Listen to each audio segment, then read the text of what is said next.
Chapter 187, Reunion. Chapter 187, Reunion. King of Yan's Chamber.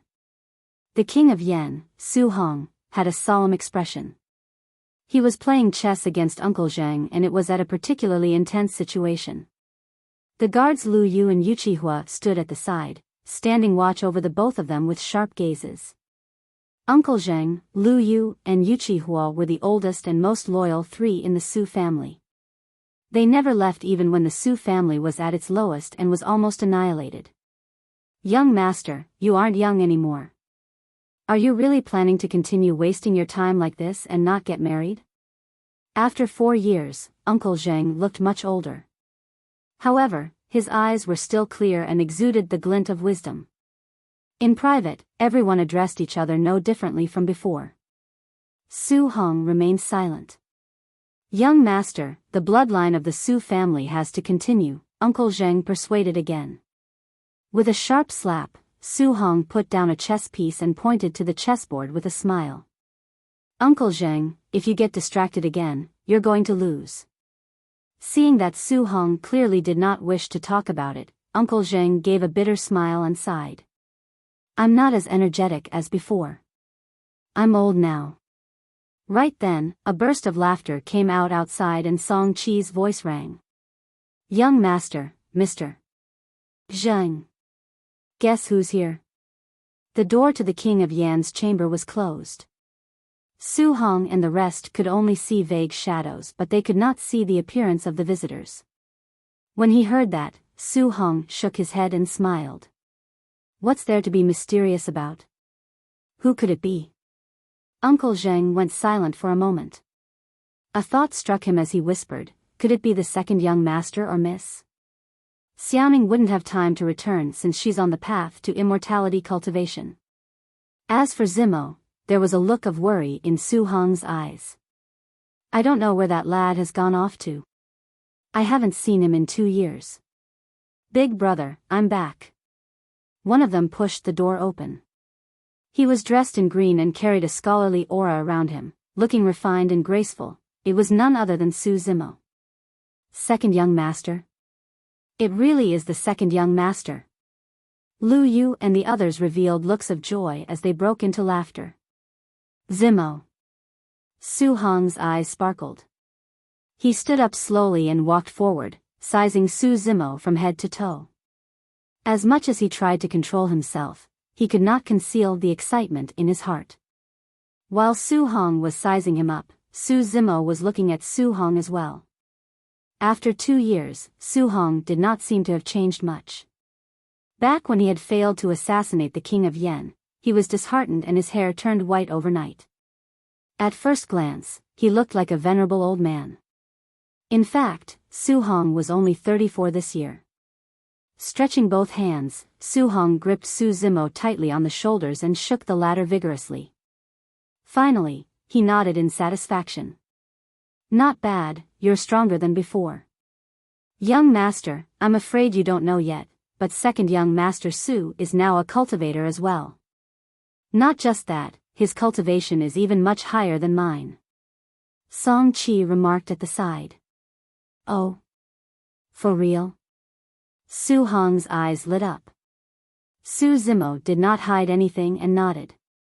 That's right, brother. I joined a sect named Ethereal Peak, one of the 5 major sects of the Great Zhou dynasty. It's not weaker than Xiaoning's Azure Frost sect. Good, good, good. Su Hong nodded repeatedly. Lu Yu and the rest were delighted too. At this moment, Su Hong's gaze turned towards the girl beside Su Zimo. He could not help but be slightly stunned as a feeling of amazement surged in his heart. This lady is... Su Zimo finally remembered that Demoness Ji was still beside him. Just as he was about to introduce, he heard her voice. It was like pearls falling on a jade plate and was pleasant to one's ears. Hello, big brother. Su Zimo frowned. It was naturally all right for him to refer to Su Hong as big brother. But why was this Demoness Ji joining him? Su Zimo glanced sideways, wanting to remind her. However, he ended up losing his focus and was rooted on the spot as well. Unknowingly, Demoness G had removed the veil on her face, revealing a peerless beauty that could captivate all life. She was flawless and unimaginably beautiful. This time, there was no bewitching charm exuding from Demoness G. On the contrary, she looked refined and elegant. Nodding slightly, her cheeks flushed red as though she was a little shy. Su Zimo's jaw nearly dropped to the ground. This was Demoness G. This young girl before her was completely unlike Su Zimo's impression of her being that seductive Demoness G who could bewitch the entire world. This was clearly a respectable woman, not some demoness. Demoness G moved closer to Su Zimo and tugged Su Zimo's sleeve with her petite hands. Rolling her eyes at him secretly, she looked at Su Hong and said timidly, "I'm Yenner, Zimo's friend." Su Zimo felt goosebumps all over his body. If they were friends, so be it. Why did she have to break a pause in the middle? Even though there was nothing wrong with that sentence, the way Demoness G said it changed the tone of it and would lead to inferences. True enough. Su Hong looked enlightened and nodded in delight. Uncle Zheng and Song Qi smiled as well, looking at Demoness G with a hint of scrutiny, feeling more satisfied by the moment. Lu Yu and Yu Qihua winked at Su Zimo and secretly gave him a thumbs up. Demoness G, what are you doing? Su Zimo pulled Demoness G to a corner and whispered, frowning. What's wrong? She asked with an innocent expression. Who told you to remove your veil? It's rude to meet Big Brother with a veil. That's true. Su Zimo nodded instinctively, but he felt that something was amiss. On second thought, he snapped out of his stupor and glared at Demoness G. Who is your big brother? He's my big brother. Also, Demoness G, why are you pretending in front of my big brother? Don't you think I know what sort of a person you are? Su Zimo gave a cold sneer. Sure, let's not pretend then. How about I jump into your embrace and we can make out right now? Demoness G glanced sideways at Su Zimo, full of provocation. Su Zimo jumped in fright and hurriedly said, please continue pretending. He knew very well that this person in front of him could truly do such a thing with no qualms. Zimo, what are you doing? Right then, Su Hong walked over with a hint of blame in his tone. I heard you mentioning something about a demoness. How is she a demoness? Don't spout nonsense. To think that you've spent more than 10 years studying the texts of saints. Su Zimo could not really explain despite being reprimanded and could only say, Big brother, please don't overthink things. She's truly just a friend of mine and is a fellow cultivator. Oh. Unexpectedly, Su Hong's eyes lit up and he nodded. That's good. Both of you are cultivators, so it's a perfect match. Demoness G grinned and an imperceptible smugness flashed across her eyes. Su Zimo coughed lightly and changed the topic. Has Xiaoning returned in 2 years? No. Su Hong shook his head. You haven't seen her either? I see. Su Zimo said in a low voice, but you don't have to worry, big brother. The sect competition is about to begin. At that time, all major and minor sects within the great Zhou dynasty would be present and I'll be able to see Xiaoning then. Naturally, Su Xiaoning was not the only one he would see at the sect competition. He might even encounter some old friends. An image surfaced in Su Zimo's mind. It was a gentle girl who told him heartlessly, our fate has come to an end. We are separated as mortals and immortals. I'm afraid, we will not see each other again. It's true our fate has come to an end. As for whether being separated as mortals and immortals as well as whether we'll see once another again, ha. Su Zimo's eyes flashed with mockery. Chapter 188, Breaking into the Palace. Chapter 188, Breaking into the Palace. Su Zimo did not leave immediately. He planned to stay in the palace for a few days and accompany his brother. After all, he did not know when he would be back next time. Demoness G did not leave either and stayed in the palace alongside Su Zimo.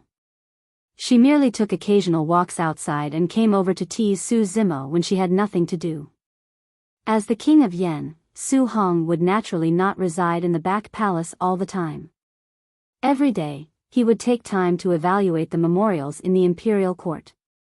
In that period of time, Su Zimo would sit in his house quietly, raising his cultivation starting on the organ's refinement section while studying the various bloodline spirit arts he obtained in the stone coffin as well as the Buddha bead.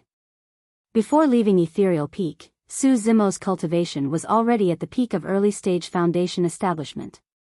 After the fight at the inheritance ground and obtaining a huge chunk of bloodline essence from that mysterious skeleton, Su Zimo broke through to mid-stage foundation establishment within a couple of days naturally. His bloodline was extraordinary to begin with and he had already reached the legendary Tsunami Blood realm. As such, it was comparatively easier for him to cultivate the bloodline spirit arts. However, he had no clue how to go about the organ's refinement section. He would think about it occasionally but put it aside when he could not find anything. During that period of time, Su Zimo's greatest focus was still on that mysterious Buddha bead. It was clear that there was a powerful secret skill hidden within the Buddha bead, Fiend Suppression seal. Each time Su Zimo looked at the Buddha bead, he would fall into the illusion and experience the power of that golden palm descending from the skies to crush the demon and mountain of corpses with the hand seal. He constantly pondered and tried to figure out every single detail.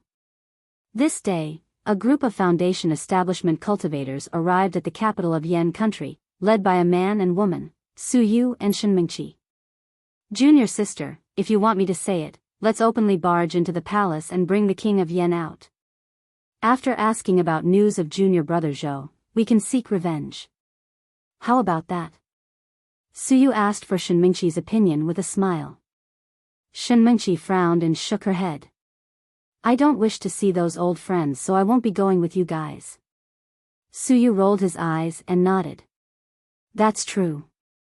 Given our status, we'll be elevating the king of Yan's status if we go and look for him at his place.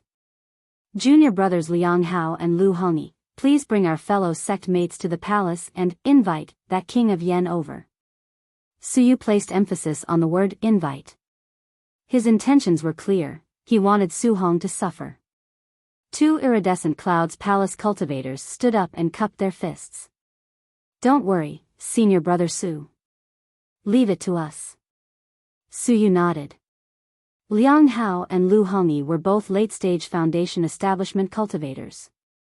In the capital of Yen country, they were absolutely domineering existences.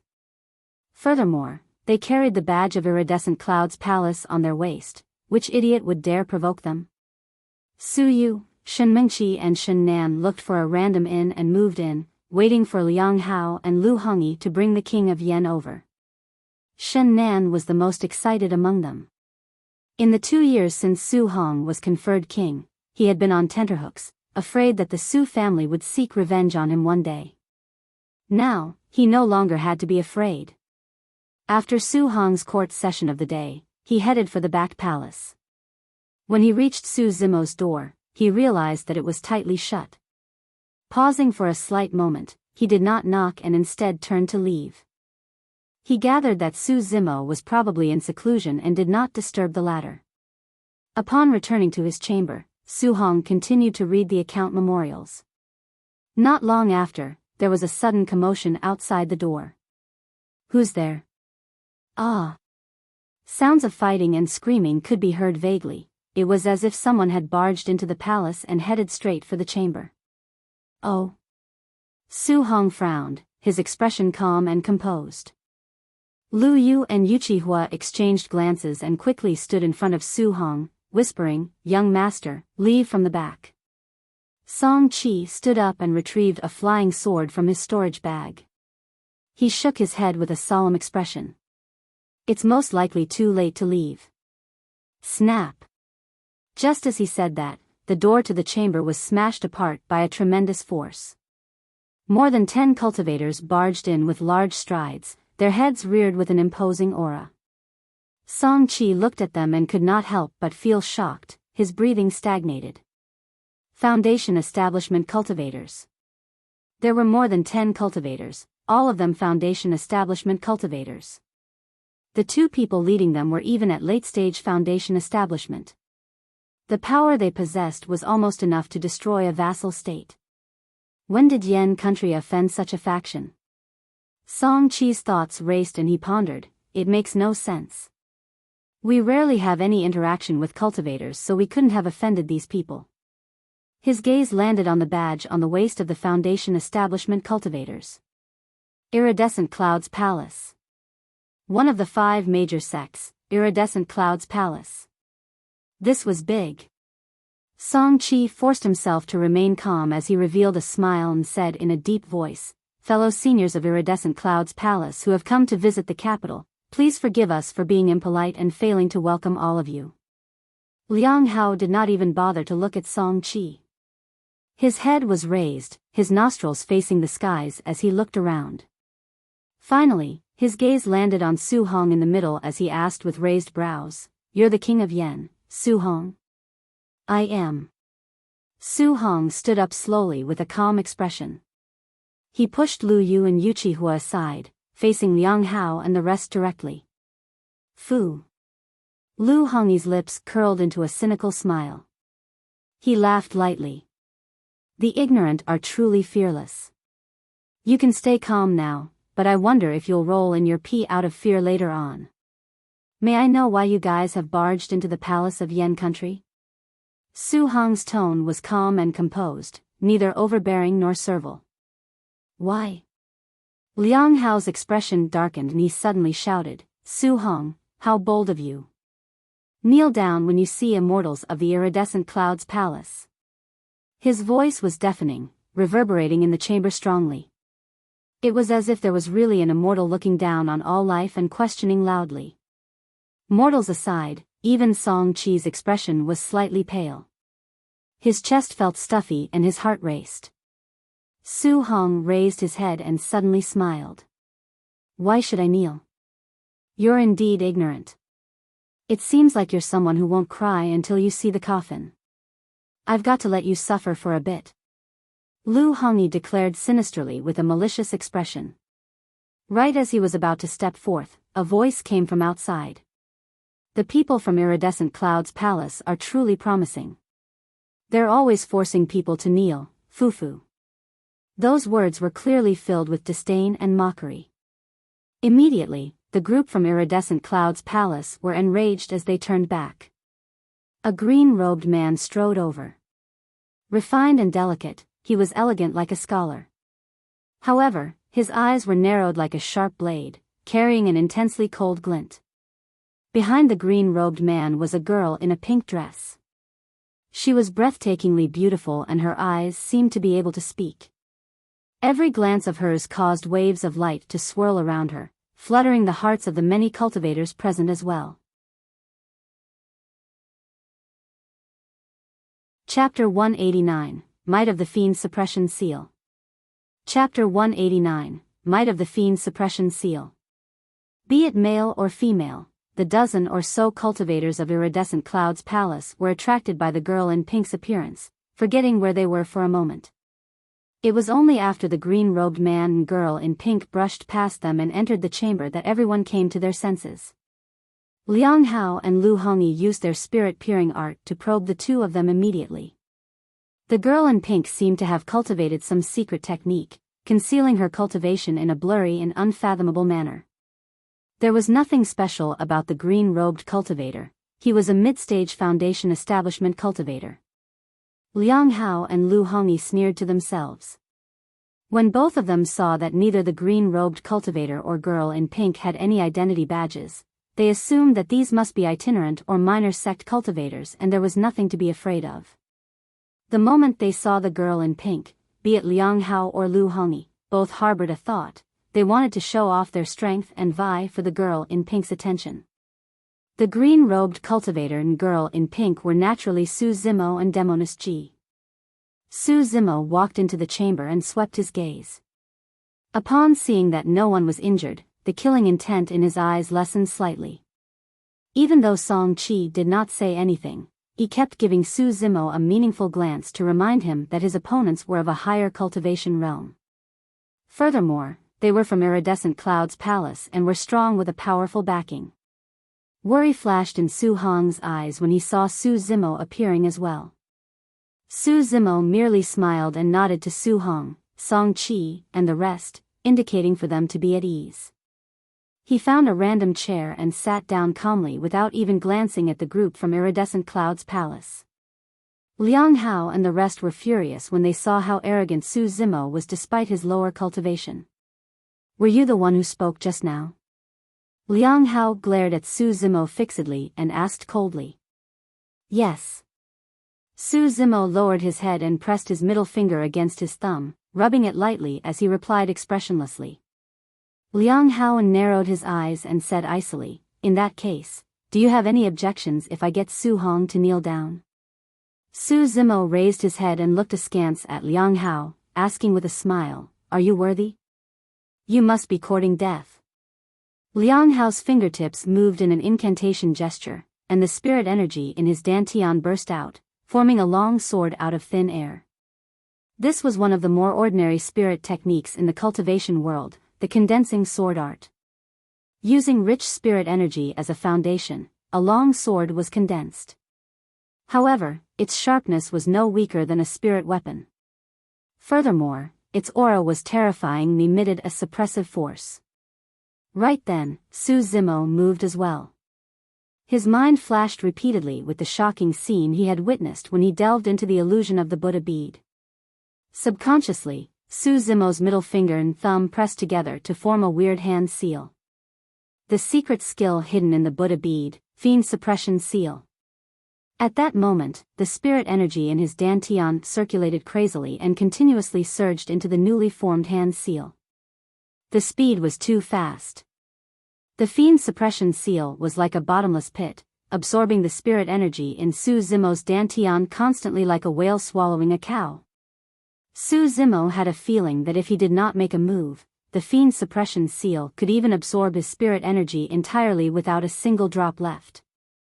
The more powerful the spirit art, the greater the consumption of spirit energy.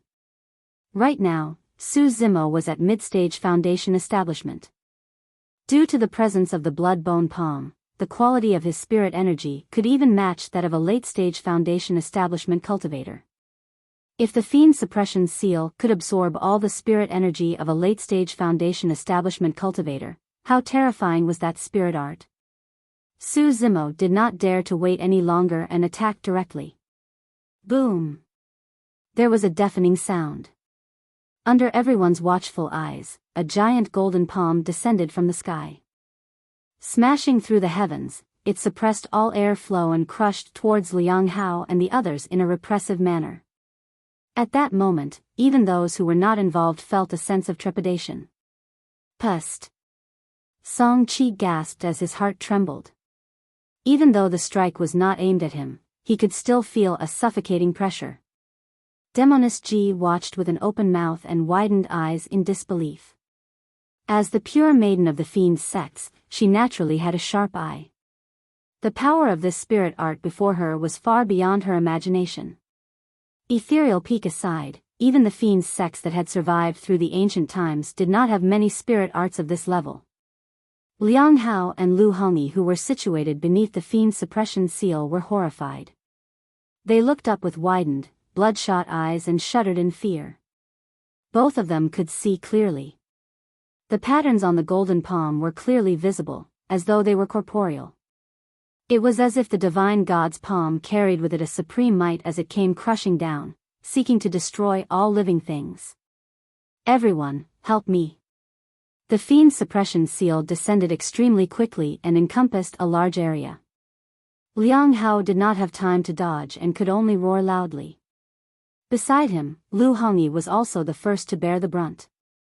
At that moment, the two of them had an illusion. They did not seem to be facing a mid-stage foundation establishment cultivator. Instead, it was a perfected foundation establishment cultivator who had unlocked multiple meridians. Liang Hao did not even have time to stab at Su Zimo using the spirit sword he had just conjured. He could only use all his strength to stab at the golden palm above him. Kill! On the other side, Lu Hongyi also burst out with a spirit art. A huge mirror covered the both of their heads, glistening with a watery surface as though it could withstand all power. Even though the remaining 10 iridescent clouds palace cultivators were not enveloped by the golden hand seal, they hurriedly rendered their assistance seeing their 2 senior brothers in need. Instantly, flying swords with cold auras intertwined with one another as spirit arts were released. There was only one goal, the descending golden hand seal. Snap! Liang Hao's spirit sword was the first to snap. Against the golden hand seal, it was like a mere chicken that could not withstand a single blow. Bang! Bang! Bang! Clang! Clang! Clang! The flying swords and spirit arts of the iridescent clouds palace cultivators struck the golden hand seal and it trembled, dimming its golden light considerably. Even so, the golden hand seal continued to crush down. It made contact with the spirit mirror Lu Hongyi conjured. Piak! The ripples on the surface of the spirit realm instantly coagulated as they shattered, dissipating their spirit energy. Liang Hao and Lu Hongyi panicked. They quickly took out a protective talisman from their storage bags and crushed it. A light dome appeared around them. Crack! Crack! Crack! In the blink of an eye, cracks appeared on the surface of the light dome and spread rapidly. Bang! The protection talismans had failed. Liang Hao and Lu Hongyi could not endure the burden and spat out a mouthful of blood as though they were struck by lightning. Their faces were pale and dispirited. Right after, their legs buckled and they fell to their knees with a plop. The impact nearly shattered their knees, causing their faces to squeeze together in pain. The golden hand seal dissipated as well after receiving that much of an impact.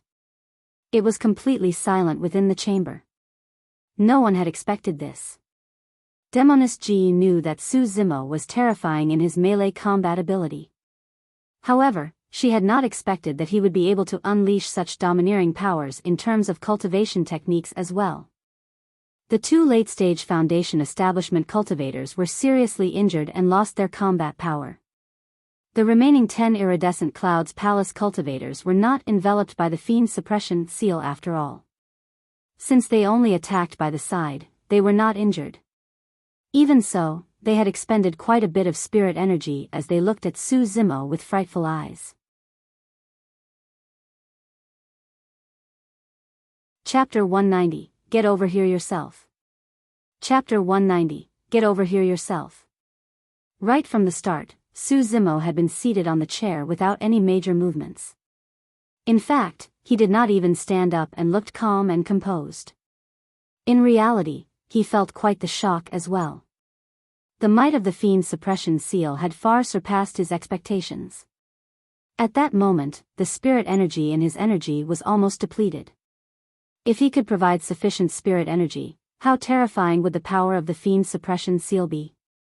According to his calculation, the power exerted by the Fiend Suppression seal earlier on was probably less than 30% of its full power. What sort of a spirit art was that? A mere 30% of its power nearly depleted Su Zimo's spirit energy as a mid-stage Foundation establishment cultivator. Who are you? What sect are you from? Tell me your name if you've got the guts. Liang Hao struggled to stand up. He stared at Su Zimo and asked slowly with hateful eyes. Who allowed you to get up? Su Zimo's gaze turned cold and he casually flicked the teacup on the table. How strong was Su Zimo's physical strength? Even a casual strike of his was not to be underestimated. Furthermore, Liang Hao was already severely injured. Shoo! The teacup tore through the air. Before Liang Hao could react, the teacup smashed onto his knee with a loud bang. Instantly, the teacup shattered into pieces.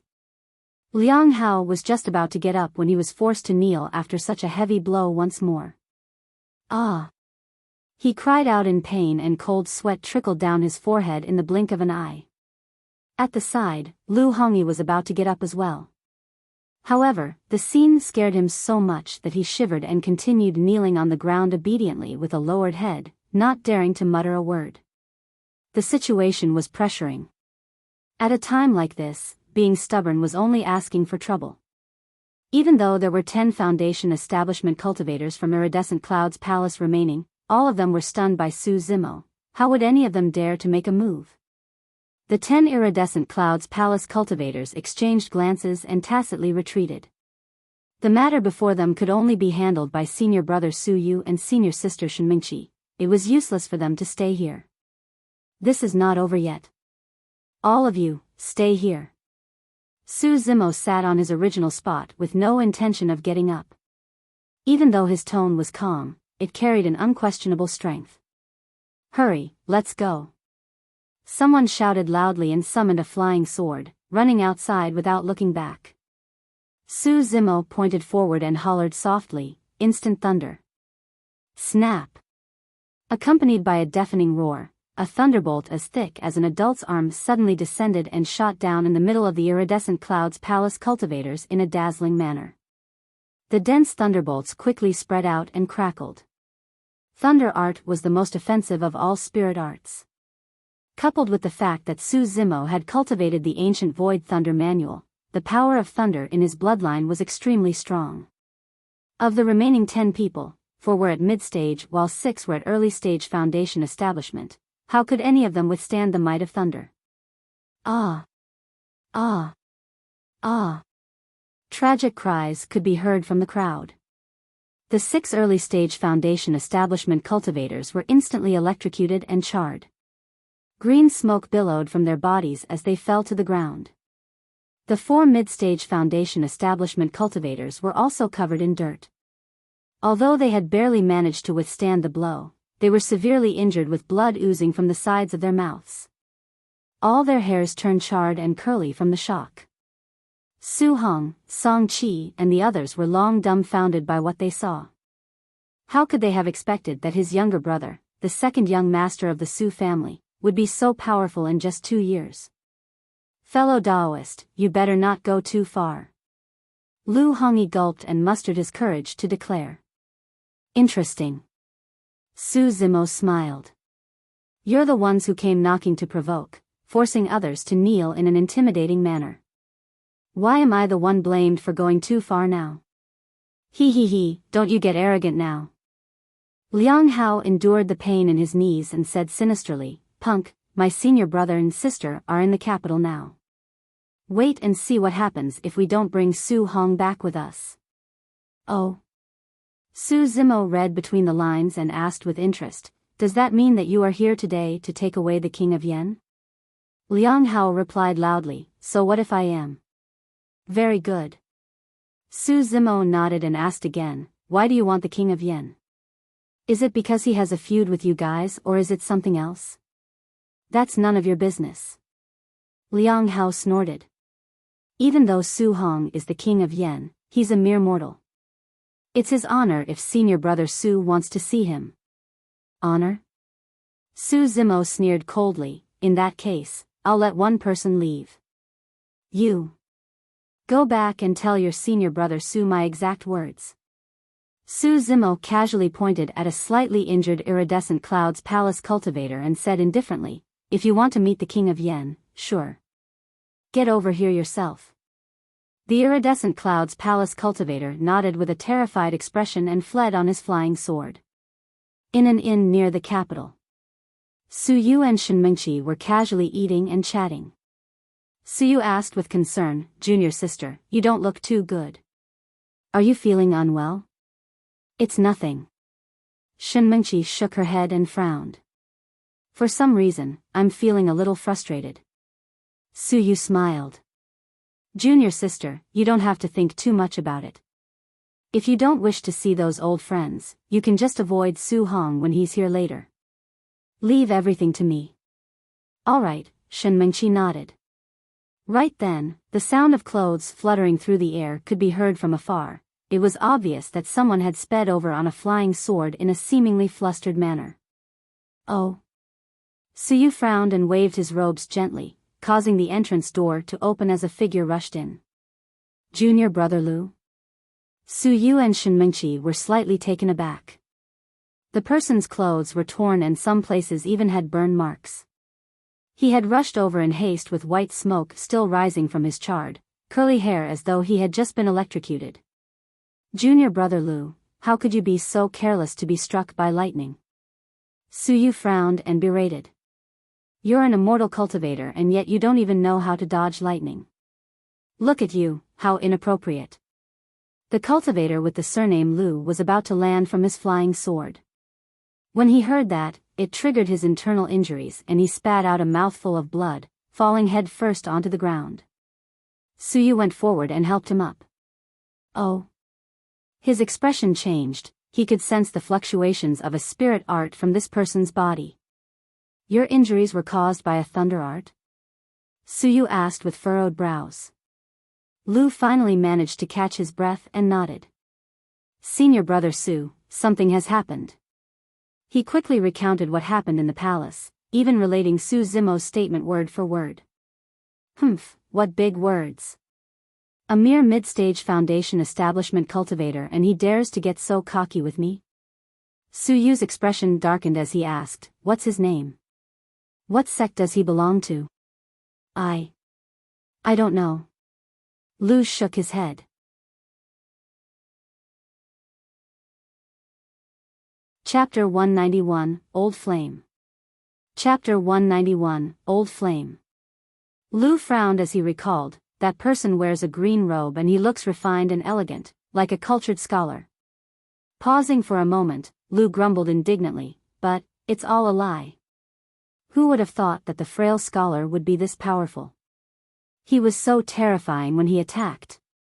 Upon hearing this, Shen Mingqi's heart skipped a beat. A familiar figure flashed across her mind. In the past 4 years, this figure had been buried deep in her memories, almost forgotten. It was only because she had returned to her old home that brought back some of her childhood memories in a melancholic manner. Upon hearing junior brother Lu's recount of the incident, the first person that came to Shen Mingqi's mind was Su Zimo. However, she smiled and shook her head, denying her thoughts in the blink of an eye. The thought was indeed rather ridiculous. Su Zimo did not even have a spirit root. How could he cultivate and possess such tremendous strength? Shen Mingqi had never regretted her decision. Even if it happened again, she would choose to leave Su Zimo and Pingyang Town to follow perfected being Tsung Lang on the path of cultivation. After 4 years of cultivation, she was even more certain of one thing. That was, with the passage of time, the gap between her and Su Zimo would grow to a point where it was no longer possible for them to have any interactions. "Let's go to the palace. I want to see which idiot would dare to harm the cultivators of Iridescent Cloud's palace." Su Yu's voice pulled Shen Mingqi back from her messy thoughts. Shen Mingqi frowned. "Senior brother Su, even though the person is at mid-stage foundation establishment, he has the strength to take down late-stage foundation establishment cultivators. We mustn't be careless." "I see." Su Yu smiled. "Don't worry, junior sister. I know my limits." According to junior brother Lu's description, this person must have obtained a high-quality spirit art and made use of that to defeat Liang Hao and the others. Shen Mingqi nodded. However, the higher the quality of the spirit art, the more spirit energy it would consume. Su Yu smirked coldly and continued, "If I'm not wrong, that person should be almost drained of spirit energy. He won't be able to recover much in this period of time. He is now at his weakest. Senior brother Su, senior sister Shen, let's not delay any further and move now." "I see." 3 rays of sword light rose into the air as Shen Mingqi carried Shen Nan and sped towards the palace with Su Yu and Lu. Before long, the 4 of them arrived at the entrance of the King of Yan's chamber. The door was open. From the outside, they saw Liang Hao, Lu Hongyi and the other Iridescent Cloud's palace cultivators kneeling on the ground in a dejected manner. As the 4 of them were looking down from their flying swords, they could not see who else was inside the chamber. Withdrawing their flying swords, Su Yu and the others descended at the entrance of the chamber and looked inside. At first glance, the 4 of them saw a mature man sitting in the middle of the room. Even though he was only middle-aged, he had a head of white hair. Of course, the most prominent thing about the man was a slanted scar on his face. It was terrifyingly ferocious, almost splitting his entire face into two. Upon seeing Su Hong, Shen Mingqi felt a little emotional. She naturally knew him, although she did not have a deep impression.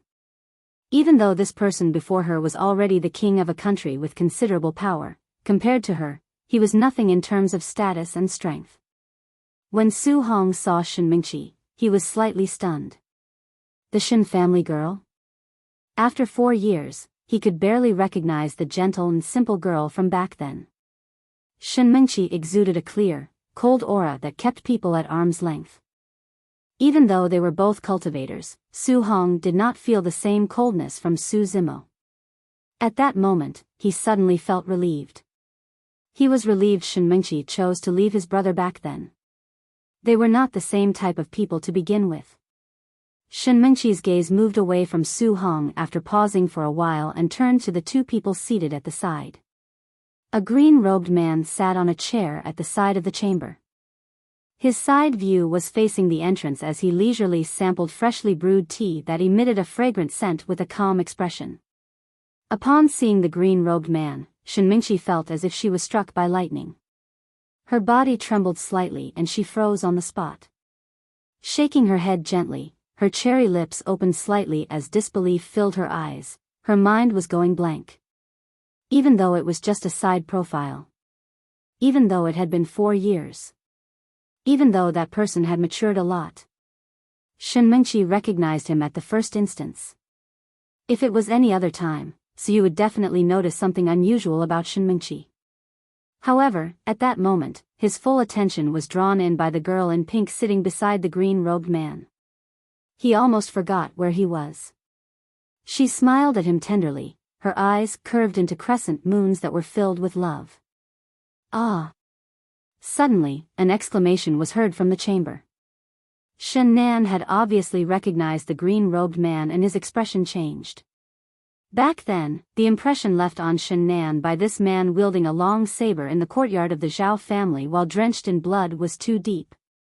It almost became a nightmare that he could not get rid of. Even though Su Yu and Shen Mingqi were beside him, the fear that was deep-rooted in his memory still frightened Shen Nan into shrieking. It was a somewhat familiar shriek. At that moment, Su Zimo finally placed the teacup in his hands down slowly. Turning slightly, he glanced towards the entrance. Their eyes met. Instantly, it was as though space had changed and time had reversed.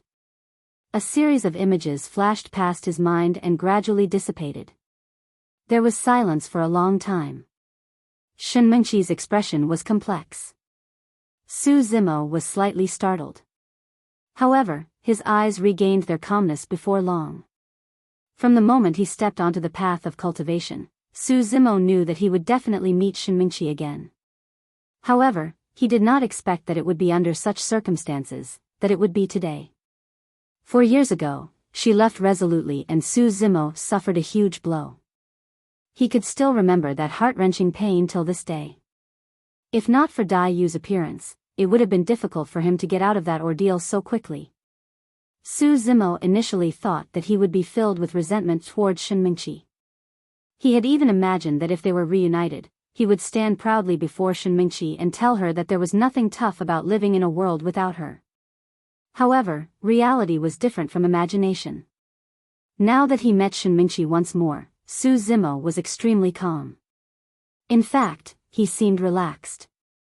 Unknowingly, Shen Mingqi had turned into a passerby of his life and was just an ordinary old acquaintance. At that moment, Shen Mingqi felt a mix of emotions and bitterness in her mouth. It had been 4 years.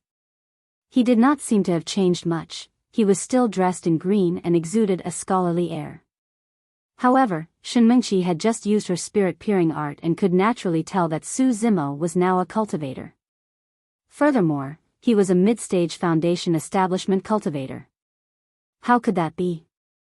The atmosphere within the chamber suddenly became strange. The disciples of Iridescent Cloud's palace were kneeling on the ground, looking extremely miserable and perplexed. For some reason, Senior Sister Shen looked distracted and confused after she entered the chamber and caught sight of that green-robed cultivator.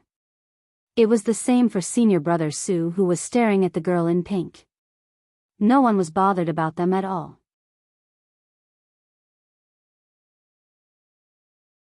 Chapter 192, That's Quieter Now. Chapter 192, That's Quieter Now. Even though Su Zimo looked calm and composed without much emotion, Demoness Ji noticed something unusual nevertheless. A weird glint flickered in her eyes, but she said nothing.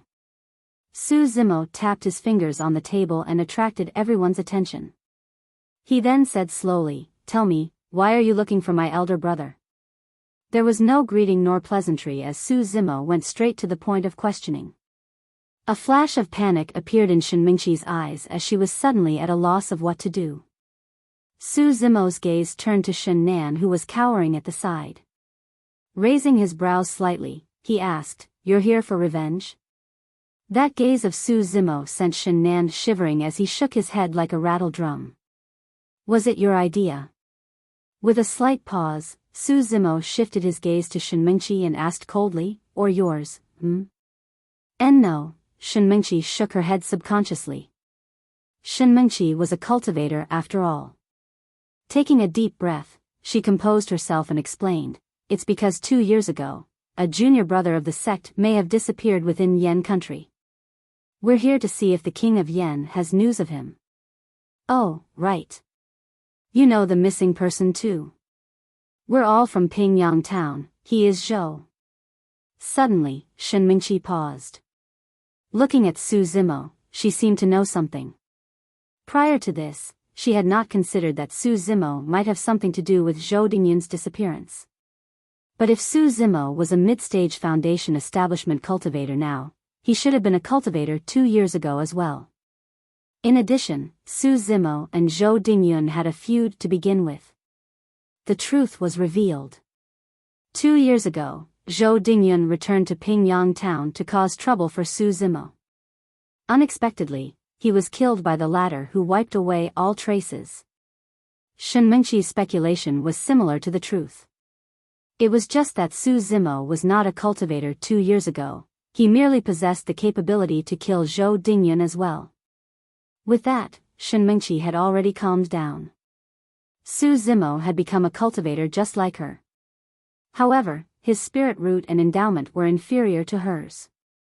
Furthermore, he had not joined any major sects and his future achievements would never ever match hers. In Iridescent Cloud's palace, she made friends with geniuses of the cultivation world. As for Su Zimo, he did not have any backing or power. He would only be able to hang out at the bottom rung of the cultivation world and die at any moment. Even though they had both spent 4 years, she was already at perfected foundation establishment with a meridian unlocked. As for him, he was only at mid-stage foundation establishment. That was the difference between them.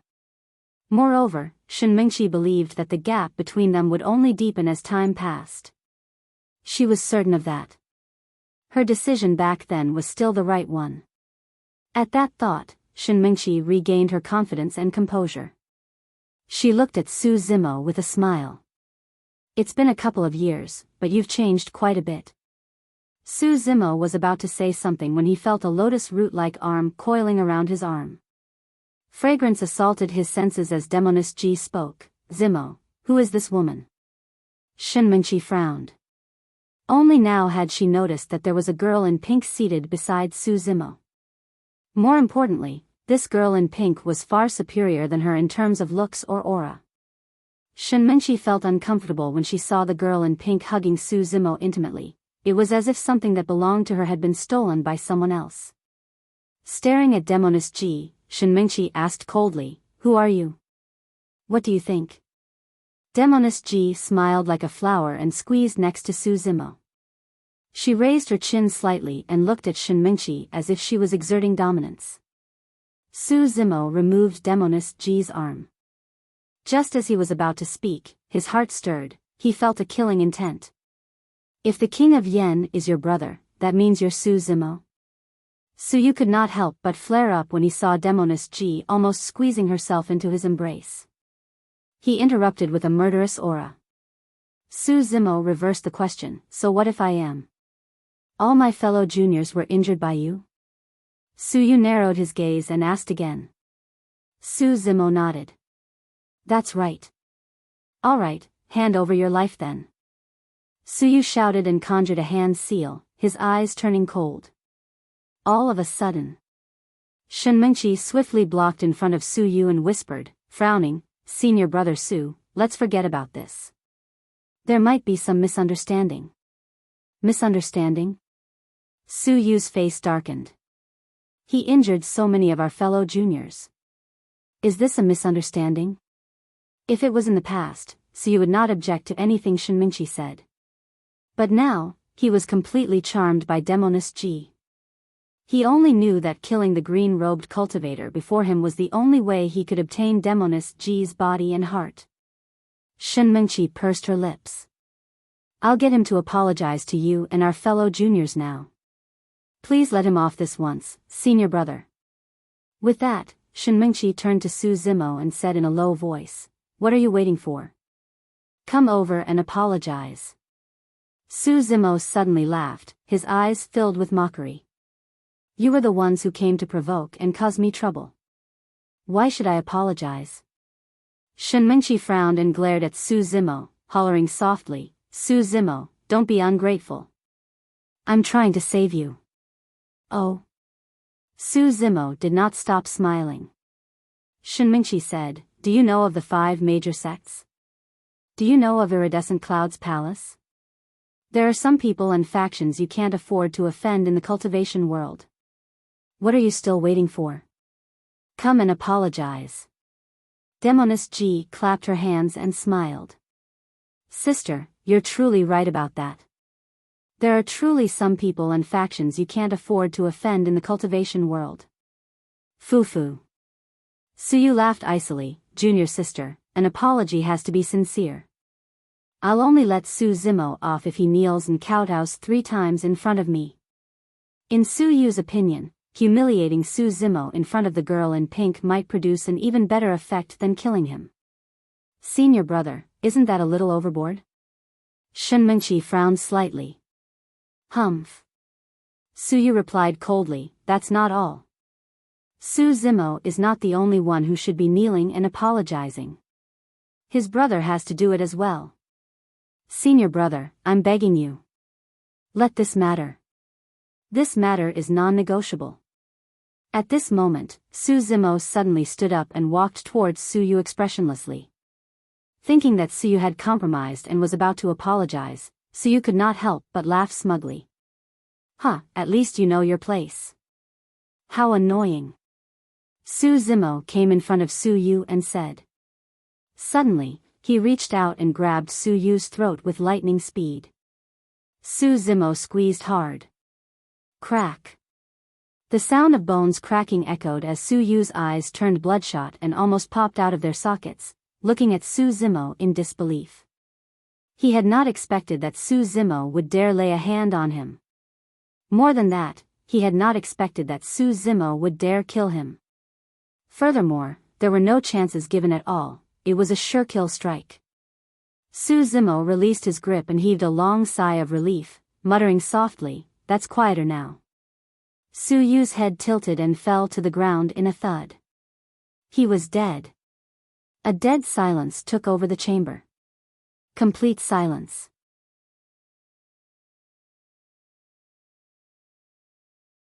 Chapter 193, Pay with Blood. Chapter 193, Pay with Blood. Liang Hao, Lu Hongyi, and the other Iridescent Cloud's palace cultivators knelt on the ground in shivers. They looked at Su Zimo with fear as sweat filled their palms. Shen Mengqi stood rooted to the spot and stared blankly at Su Yu, who died with grievances on the ground with disbelief in her eyes. Everything had happened too suddenly and Shen Mengqi's head felt as though it had exploded, buzzing chaotically. Su Zimo, how dare he? Is he crazy? Did he not think about the consequences? Demoness Ji narrowed her gaze and licked her lips. To be fair, she was the most calm of the people present. Even though she had not known Su Zimo for long, she could vaguely understand his temperament. This was a man who looked weak on the outside but had a tiger in his heart, decisive to kill. The moment he made a move, he was like a thunderbolt that would not give anyone a chance to breathe. Even the Fiend heir of malevolent Earth sect was killed by him, let alone a mere cultivator of iridescent clouds palace who was yapping incessantly without fear. Su Zimo, do you know what you're doing? Do you know how much trouble you've caused? Shenmengqi glared at Su Zimo, looking agitated as she questioned loudly. Su Zimo smiled nonchalantly. That made Shenmengqi even angrier. She clenched her fists and shouted, I didn't expect you to still be so immature after 4 years. You're a cultivator.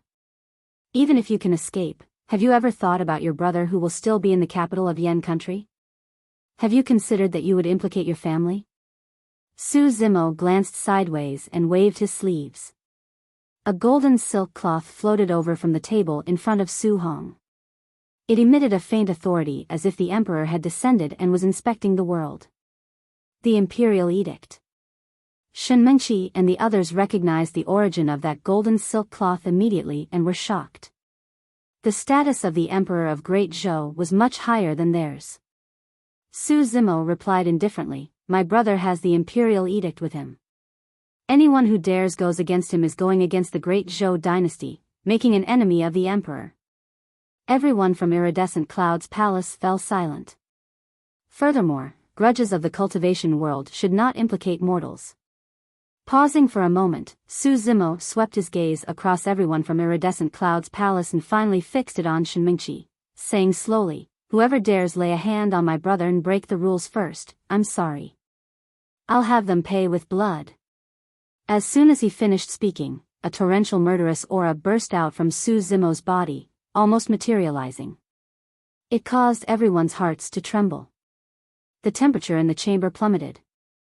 Liang Hao and the others trembled. They quickly avoided Su Zimo's gaze, not daring to look him in the eye. In Shenmengqi's eyes, Su Zimo had suddenly become an extremely unfamiliar person, someone that she did not know at all. This wasn't a frail scholar. This was clearly a fiend celestial from hell, a bloodthirsty and violent ancient demon.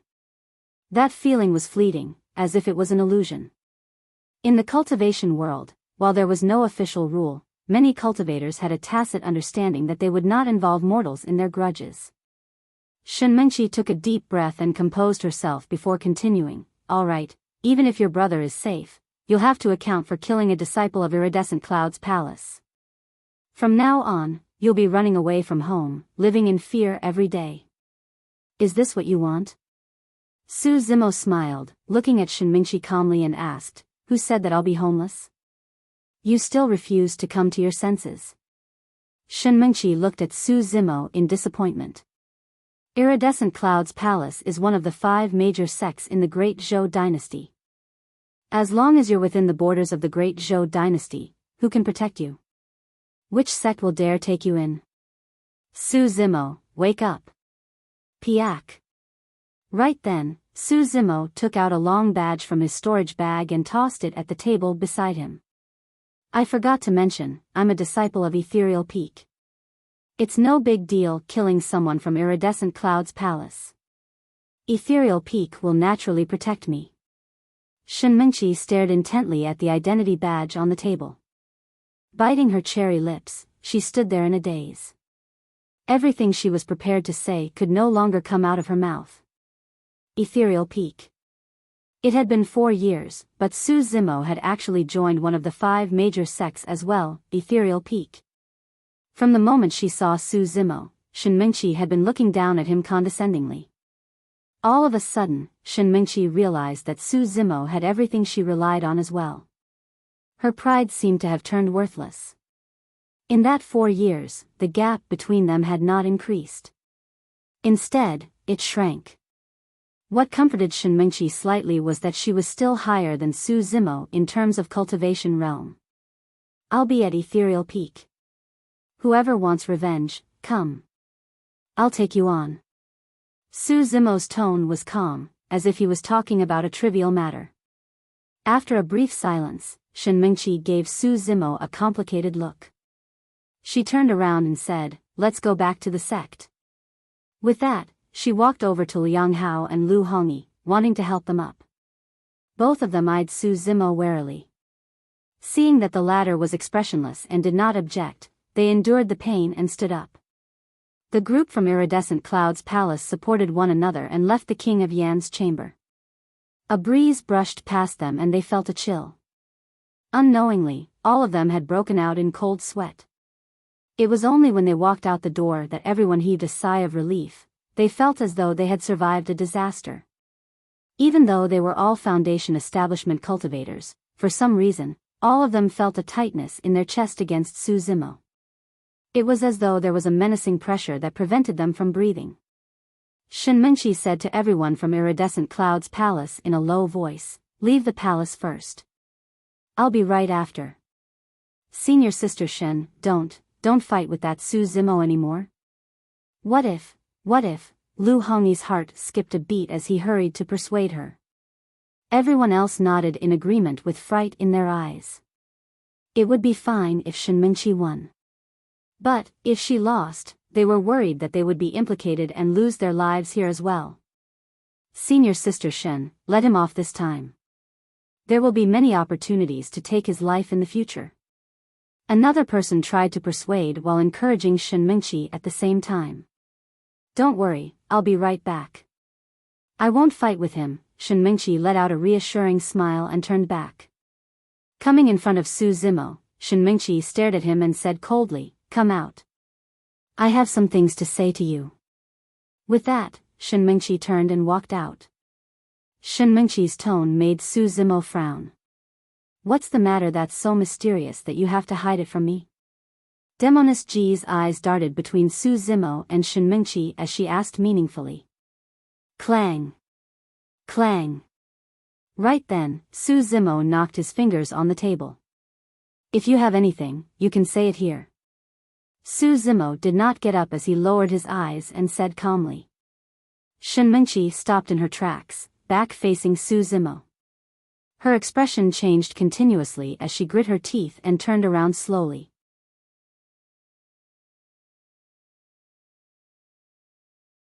Chapter 194, Frog in the Well. Chapter 194, Frog in the Well. Shenmengshi said, "Thank you for not being calculative with my brother and sparing his life." Su Zimo replied, "Thank you for your reminder back then. Take that as a favor paid." Upon seeing this, everyone from the Su family felt emotional. They watched Su Zimo and Shenmengshi grow up together. The two of them were once childhood sweethearts.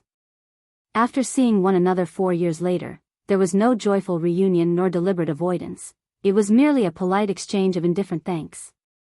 Of course, Shenmengshi was the only one who understood the meaning of their conversation. Everyone else was confused and did not know what was going on. Before they parted 4 years ago, Shenmengshi caught up with Su Zimo and said something.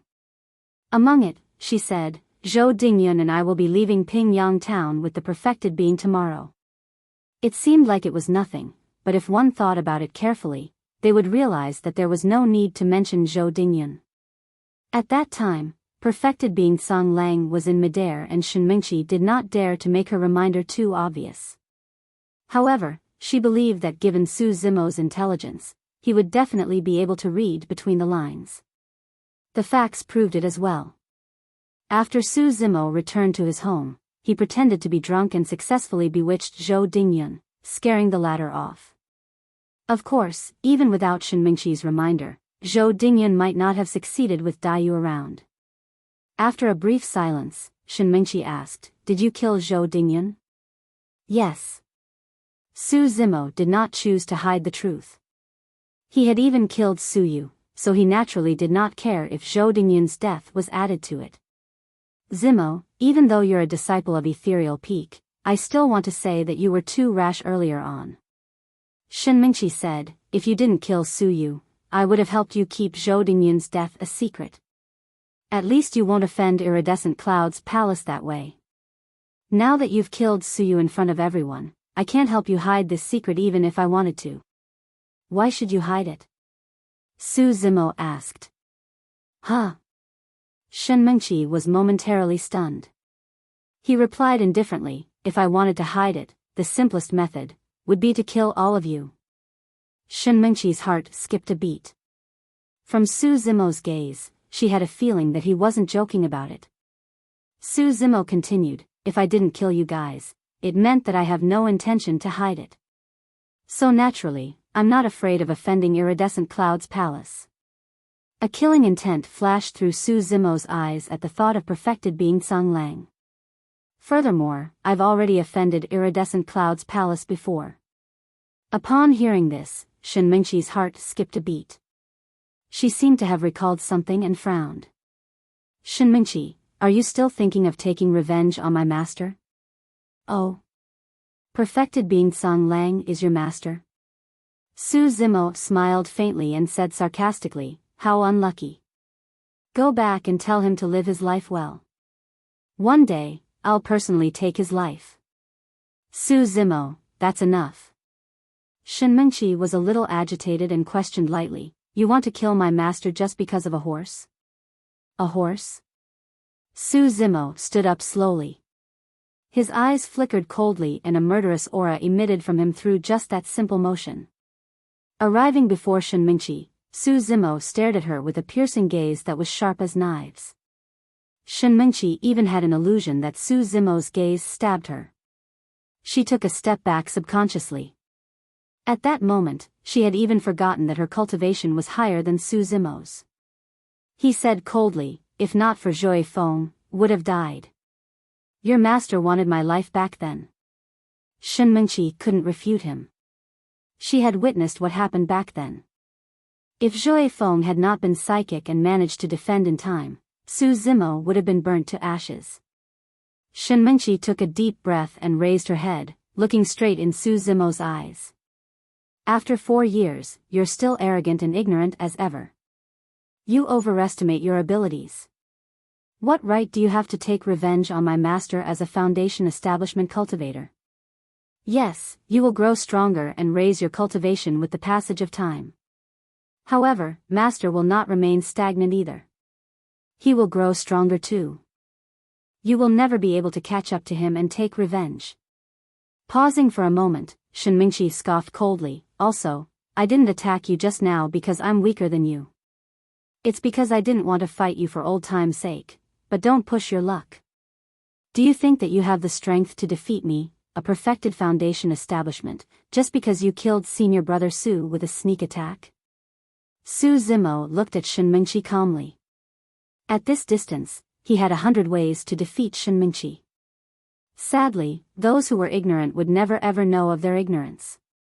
As though she hadn't had enough, Shen Mingqi continued, Su Zimo, there are too many geniuses in the cultivation world and there are tons of people stronger than you. You are nothing at all. With your cultivation, you're not even qualified to take part in the Great Zhou Dynasty's sect competition. That is a grand event in the cultivation world where the top geniuses of the Foundation establishment realm will meet and spar. Upon hearing that, Demoness Ji could no longer contain her laughter and interrupted Shen Mingqi. What are you laughing at? Shen Mingqi asked coldly.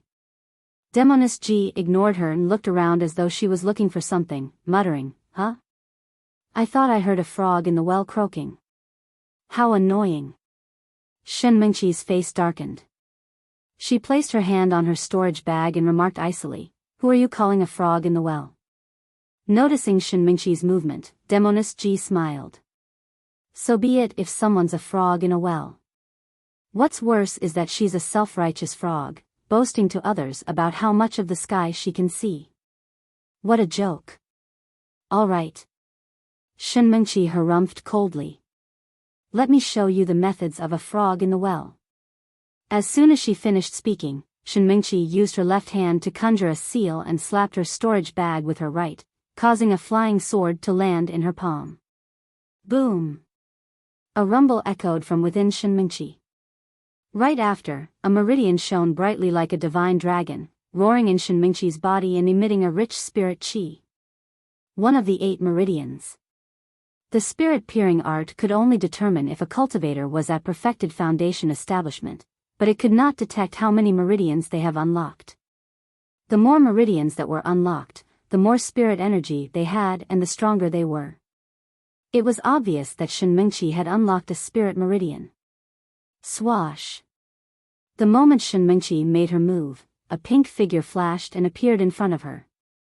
Demoness Ji stuck out her left hand and grabbed the meridian on Shenmingqi's left wrist with lightning speed.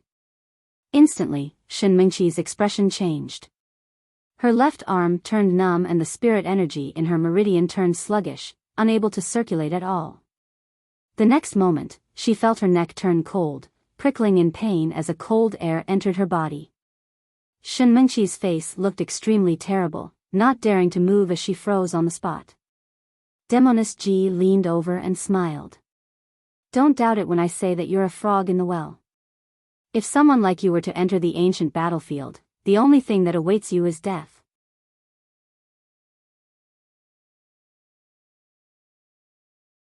Chapter 195, Ancient Battlefield. Chapter 195, Ancient Battlefield. Shenmingqi's face was pale and she panted slightly, not daring to retort. Demoness Ji was smiling in a beautiful manner. However, they were both women and Shenmingqi could sense hostility and killing intent from Demoness Ji. Both of them were strangers and it was impossible for them to have any grudges. There was only one possibility why the girl in pink had a killing intent towards her. It was because of Su Zimo. Shenmingqi's gaze shifted onto Su Zimo. Her emotions were complicated and she actually felt a sense of bitterness. Why? What did Su Zimo have that would make this girl who was superior to her in terms of looks and strength fall for him? In reality, Su Zimo and Demoness Ji's relationship was not what Shenmingqi imagined. However, Su Zimo could not be bothered to explain and there was no need to either. Let her go. Su Zimo said indifferently. Demoness Ji glanced sideways and looked at Su Zimo keenly, a hint of mockery flashing in her eyes as she asked with a smile, "What's wrong? You can't bear it?" Su Zimo frowned. "All right, I'll listen to you." Demoness Ji changed her tone and said sweetly, releasing Shenmingqi and returning to Su Zimo's side, standing coquettishly. Shenmingqi only let out a long breath when she felt the coldness around her neck dissipate. Unknowingly, she was already drenched in sweat. After this unforeseen change, Shenmingqi no longer had the face to stay on. She harumphed coldly and turned to leave. Summoning her flying sword, she soared through the air. Turning back, Shenmingqi looked at the set of green robes in the palace behind her with a complicated expression. She had never expected that their reunion after 4 years would be as such. Could she have been wrong back then? If she had not chosen to leave Pingyang town with her master back then, would she have followed Zimo onto the path of cultivation and joined Ethereal Peak together? No, I wasn't wrong. Shenmingqi took a deep breath, her gaze resolute as she muttered to herself, "I'll prove myself at the sect competition. I'll prove that my decision back then was the right one. In that grand cultivation event where everyone will be watching, I'll obtain unparalleled glory for the sect and be famous in great show. I'll be the one entering the ancient battlefield. As for you, you'll just be a spectator below." Outside the King of Yan's chamber, Su Zimo stood at a stone step nearby. Hands behind his back, he stood against the wind as it lifted his black hair gently. Demoness Ji drifted swiftly behind Su Zimo, her eyes burning with curiosity as she asked, "Who was that?" Su Zimo did not seem to have heard anything. "Tisk." She pouted. "I can guess even if you don't tell me. That's your old flame, right?" Su Zimo's expression changed and he glanced sideways at Demoness Ji. "What I'm most curious about now is why she chose to leave you back then." Demoness Ji was puzzled. She held her chin with her hand and frowned.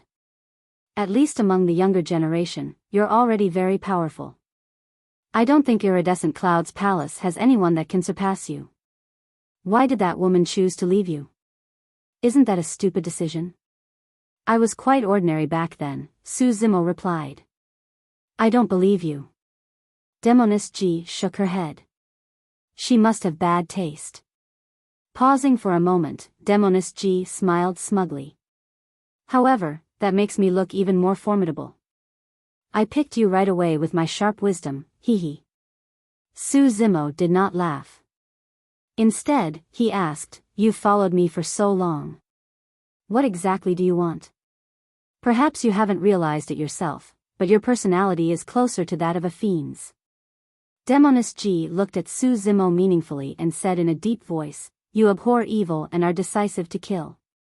You also place a clear distinction between gratitude and hatred. Actually, you're very suited for fiend cultivation. Is that your motive?" Su Zimo shook his head. "I'm not suited for fiend sections." "Why do you say that?" Looking into the distance, Su Zimo replied indifferently, "The road I want is different from others. Even fiend sects may not be able to accommodate me." At that moment, Demoness G suddenly realized that she could not understand Su Zimo. "What is the road you want?" she asked subconsciously. Su Zimo did not elaborate. After some thought, he changed the topic and asked, "What was the ancient battlefield that you mentioned just now?" "You know that the Great Zhou dynasty holds a sect competition once every 10 years, right?" "I see." Su Zimo nodded.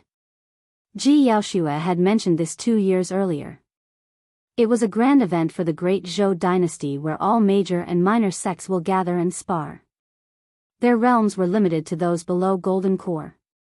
This was a battle between Foundation establishment cultivators.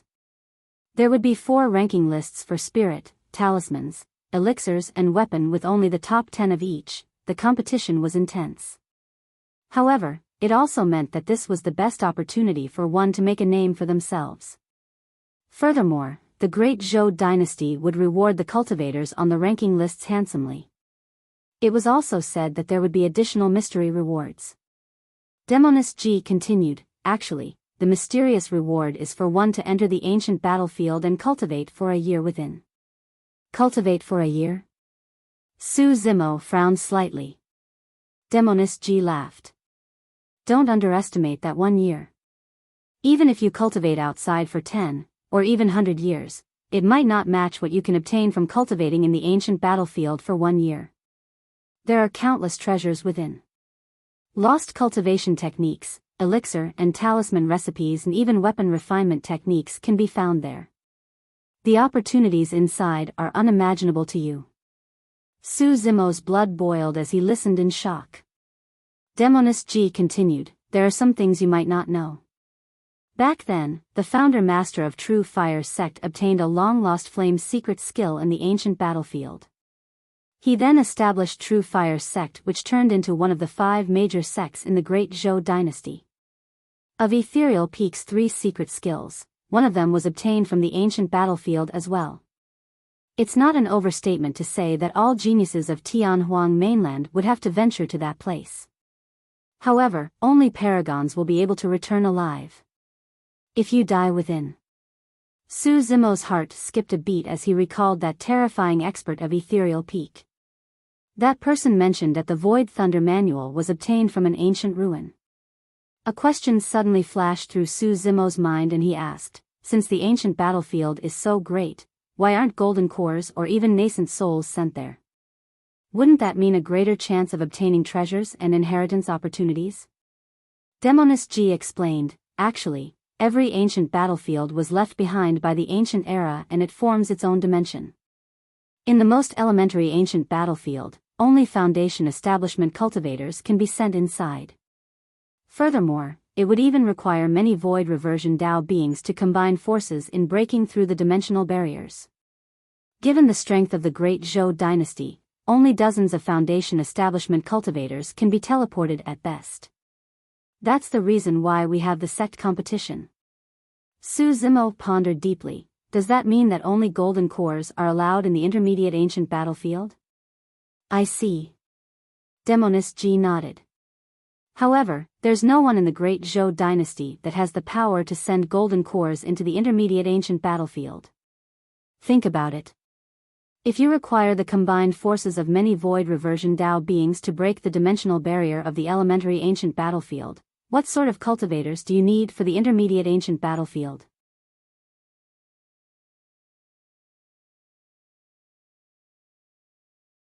Chapter 196, Farewell. Chapter 196, Farewell. Demoness G said, "Of course, if you consider joining the Fiend sects, you won't need to worry about such stuff. Be it Foundation Establishment or Golden Cores, Fiend's sects have the capabilities to send into the ancient battlefield. The sort of opportunities you obtain and whether you can return alive will depend on yourself. Su Zimo shook his head and smiled. Demoness G had painstakingly beat around the bush hoping to invite him to join a Fiend sect again. When she saw Su Zimo's reaction, she knew what his reply would be. However, she was not disappointed and merely shrugged her shoulders. It's all right. If you change your mind, feel free to join us anytime. Su Zimo nodded. Demoness G continued, however, I have to remind you. Even though there are many opportunities in the ancient battlefield, they are accompanied by immense dangers. Some of it will come from the ancient battlefield itself and some of it will be from the other cultivators. Even though you've defeated a Fiend heir, you have to understand that they were unable to unleash their full strength due to the ancient spirit lock formation. Su Zimo was well aware of that. If not for the ancient spirit lock formation, he was definitely not a match for a few Fiend heirs. According to Su Zimo's speculation, those Fiend heirs, Demoness G included, must have unlocked at least 4 meridians. The ancient battlefield is the true first clash for all Foundation Establishment geniuses of Tianhuang mainland. The world outside of Great Zhou Dynasty is way too big and there are many unknown lands and powerful beings. Inside, you might encounter the legacy disciples of the 9 immortal sections. There will also be top spirit demons of the 8 demon races. Many of them are mutated beasts with extraordinary bloodlines and strength. There's also the 7 Fiend sects, 6 Buddhist monasteries, 4 dissident groups and 3 aristocrat families. There will be many legacy disciples of the top factions in Tianhuang mainland, all of them peerless paragons. When Su Zimo heard that, he suddenly frowned. At the mention of the 6 Buddhist monasteries and the 4 dissident groups, Demoness G paused for a clear moment as though she was apprehensive. Immortal sects, demon races, Fiend sects, Buddhist monasteries, dissident groups, aristocrat families, each type sounded like an ancient lineage. According to the order of the 9 immortal sects, 8 demon races and 7 Fiend sects, there should be another lineage in between the 6 Buddhist monasteries and 4 dissident groups. At that moment, Demoness G said, with so many geniuses gathered on the ancient battlefield, only less than 30% will be able to make it out alive after a year. Su Zimo was stunned. That figure was completely beyond his expectations. It meant that more than half of them would die in the ancient battlefield. Demoness G looked at Su Zimo and said, to be fair, you are indeed extremely strong in melee combat. However, if you were to enter the ancient battlefield with your current strength, the chances of you surviving is 0. Su Zimo did not refute. He believed in Demoness G's judgment. However, her remark did not affect his confidence. There were 3 more years to go before the sect competition. For Su Zimo, that was more than enough time and he could definitely increase his strength greatly. Right now, he had attained greater mastery of the marrow cleansing section. As long as Su Zimo was able to attain greater mastery of the organs refinement section within 3 years, he believed that there would not be many people who could match him in melee combat. If he could attain greater mastery for the orifice clearing section, Su Zimo had confidence that he would defeat anyone beneath Golden Core realm in melee combat. As for immortality cultivation, he was at mid-stage Foundation Establishment right now. With the Ethereal Foundation Establishment as his basis, he should be able to reach perfected Foundation Establishment within 3 years. After he unlocked a couple of meridians, he would use them in combination with his sword formation, Fiend Suppression Seal, Blood Refinement Fiend Sutra and other secret skills. In the ancient battlefield, that might not be enough for Su Zimo to dominate the masses and suppress all geniuses. However, it was definitely enough for him to protect himself. Since you're not willing to join the Fiend sects, I won't bother you anymore, Demoness G looked at Su Zimo and said with a smile. Su Zimo asked, are you leaving? Yes. Demoness G nodded. She turned to look at Su Zimo with a faint smile. Why? Can't bear for me to leave? No, I wanted to say, if you want to leave, hurry up. Humph. Demoness Ji stomped heavily on Su Zimo's foot before raising her chin smugly and turning to leave. Halfway through, she suddenly turned back and shouted, "Hey, if you see my sister, don't tell her that I'm in a Fiend sect." "I can't be sure about that." Su Zimo gave a faint, cold smirk and turned to leave as well. He did not walk far when Demoness Ji's aggrieved voice sounded, "If you reveal it, I'll tell sister that you bullied me in the coffin." Su Zimo's legs buckled and he nearly fell. This damn girl. His mouth twitched as he cursed silently. "Hurry and go." Su Zimo waved without turning back. Pursing her lips, Demoness Ji smiled. A faint fragrance drifted with the wind and dissipated in the air. For the next period of time, Su Zimo was in no hurry to leave and return to the sect. He remained in the palace, chatting and drinking with his elder brother, Su Hong. When he was free, it was a carefree life. A month later, Su Zimo was prepared to leave the capital. To be fair, there were very few cultivators like Su Zimo who would take time out to return home and accompany their families. Not to mention, he stayed on for an entire month. Most cultivators would choose to sever their mortal relationships at the first instance. It wasn't because they were heartless, but because they knew that day would arrive sooner or later. The sooner they severed those ties, the sooner they would be done with the many burdens of the mortal realm, and it would be nothing but beneficial for their cultivation path. Su Zimo understood that logic as well. However, he could not do it. When he was about to leave, Su Hong accompanied Su Zimo out of the city before he stopped and reminded the latter, "Zimo, you don't have to come back if you don't have much time. You don't have to worry about me." Even though he said that, there was a hint of reluctance in Su Hong's eyes. "I can't really help you much as an elder brother. Do take good care of yourself being all alone out there." Su Zimo looked at his brother's head of white hair and pursed his lips in silence, feeling miserable within. In the cultivation world, the most precious types of elixirs were those that could boost one's longevity. It was priceless. Decades later, they would have to be separated through life and death. Su Zimo dared not think about it. As though he recalled something, Su Hong hurriedly added, "Zimo, if you have the chance, visit Xiaoning and see if she's doing well. She has a soft personality. Even if she has been wronged, she might keep it to herself and not tell anyone." "All right. There's nothing else." Su Hong's gaze dimmed gradually as he muttered softly, "Big brother, take care." After a long silence, Su Zimo finally spoke. His voice was slightly hoarse. Go. Su Hong turned around and waved his hand. "Second young master, take care too." Uncle Zheng stood on the spot, his voice quivering as tears streamed down his face. When the Su family was in trouble, Su Zimo and Su Xiaoning were still young. They were practically raised by Uncle Zheng. In Uncle Zheng's eyes, Su Zimo was akin to his own son. He was already old and did not know if he would be able to see Su Zimo again. This might be their final farewell. As though he felt something, Su Zimo suddenly stopped in his tracks and came before Uncle Zheng. Pursing his lips, he knelt on the ground and kowtowed 3 times solemnly. For years ago, the immortal might have perfected being Tsang Lang failed to crush the youth's backbone and have him submit on his knees. 4 years later, Su Zimo kowtowed goodbye before an elderly man with a white beard on his own accord.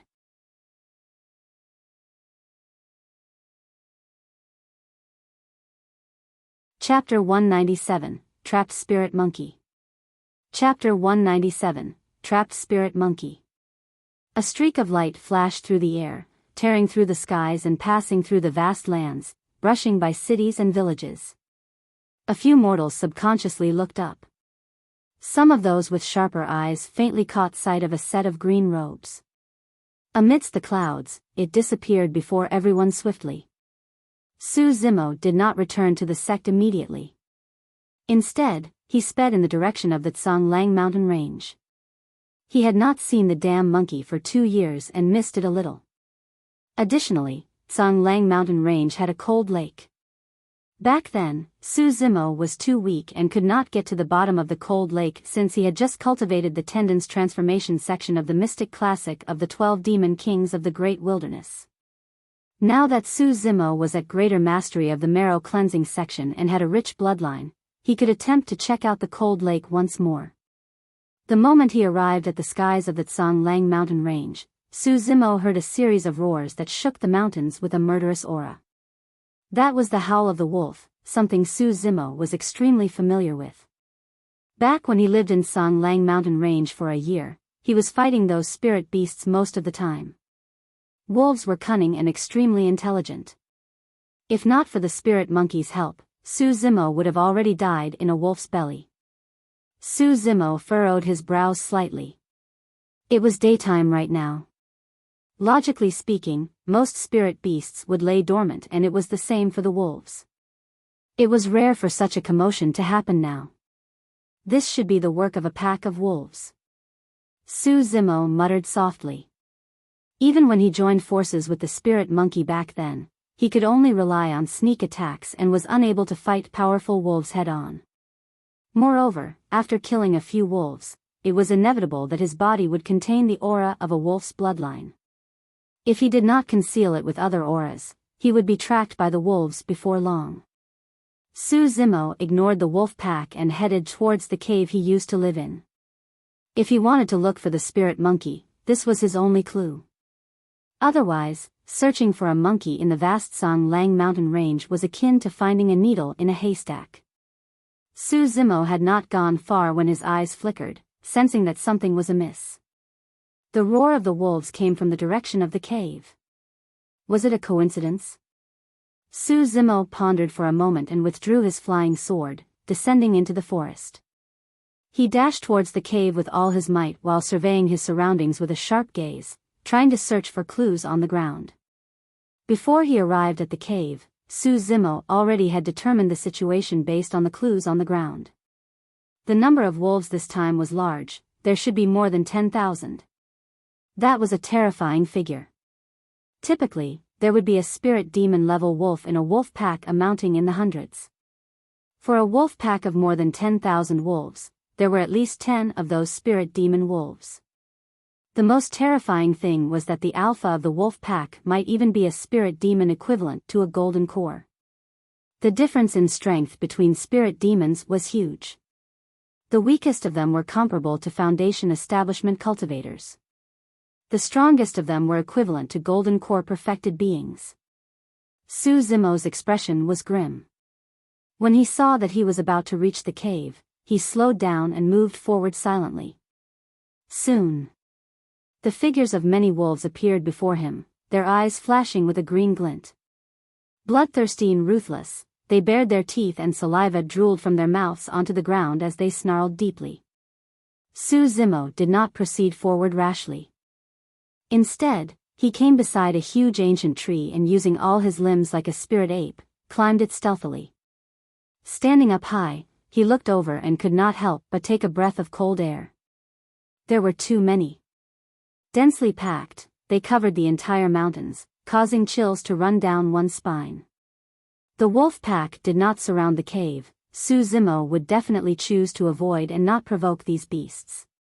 However, only Su Zimo and the spirit monkey knew about that cave. He was not going to leave until he confirmed the spirit monkey's safety. There were also hundreds of wolf corpses lying in the cave and most of the blood had dried up. Only a few wolves that looked like they had their heads smashed and seemed to have died not too long ago. Although he was a distance away, Su Zimo could still see clearly. Most of the wolves looked like they suffered fatal injuries on their heads, as if they were bashed by some blunt weapon. Su Zimo narrowed his gaze at the dark cave entrance. If he was not wrong, the spirit monkey should be inside. Logically speaking, given the alertness of the spirit monkey, it should have escaped long ago once this place was exposed. There was no way it would be trapped by such a large wolf pack here. Furthermore, this pack of wolves was also behaving strangely. Instead of rushing forth together, they were dragging things out. Su Zimo did not dare to act recklessly, merely surveying the wolf pack from the tree. Given the discipline of a wolf pack of this size, there was definitely an alpha wolf around. If the alpha was a golden core spirit demon, Su Zimo could not fight it head-on. However, if the alpha was a Foundation establishment spirit demon, Su Zimo would be able to break through the wolf pack on his flying sword and kill all of them to try and defeat the alpha, or even kill it.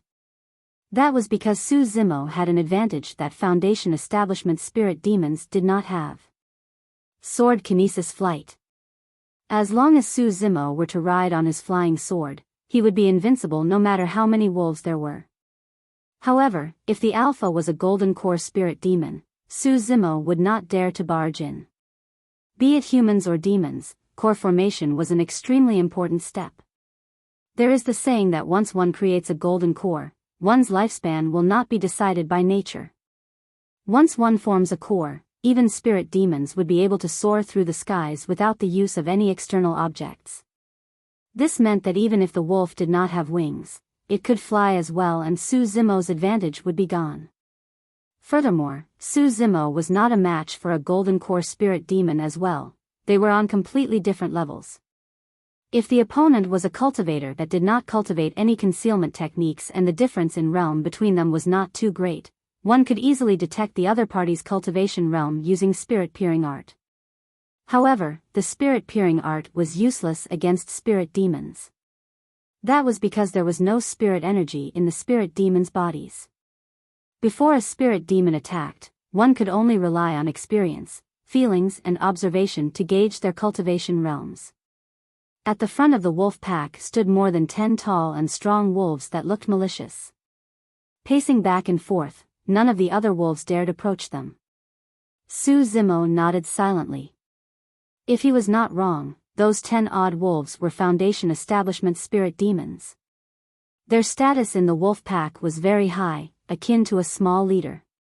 However, upon further observation, he discovered that none of them seemed like the true alpha wolf. Su Zimo continued searching. All of a sudden, his gaze paused at the top of a tall, green rock. Above it sprawled a wolf. It was not big and did not look extraordinary when compared to the many spirit beast level wolves below. However, Su Zimo determined after some consideration that it was the alpha wolf. Out of more than 10,000 wolves, that was the only one that dared to sprawl around. Its expression was languid and its eyes were half closed, as if it was taking a rest.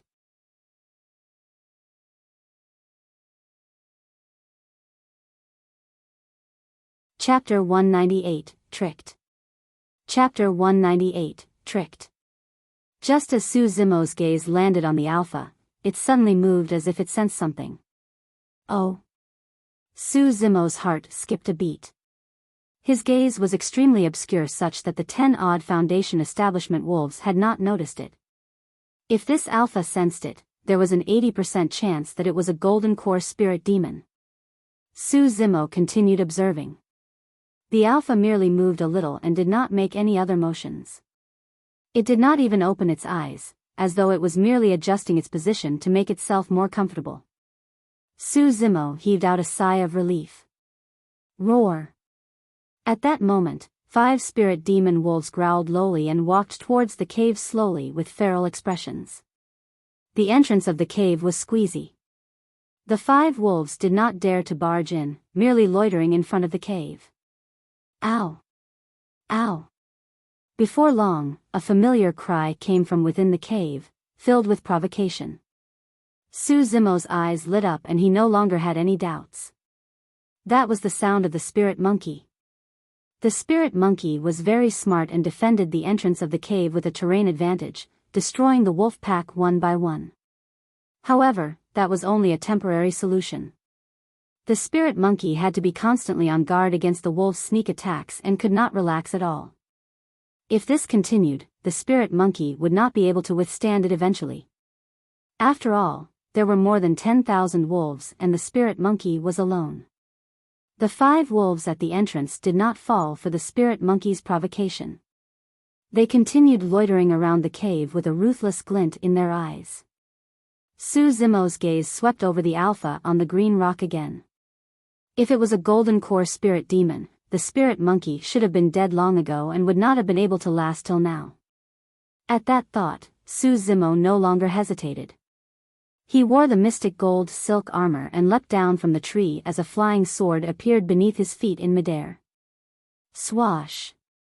A sword beam tore through the air and Su Zimo bypassed the dense wolf pack, disregarding their howls and speeding towards the cave. At the same time, the alpha on the green rock opened its eyes.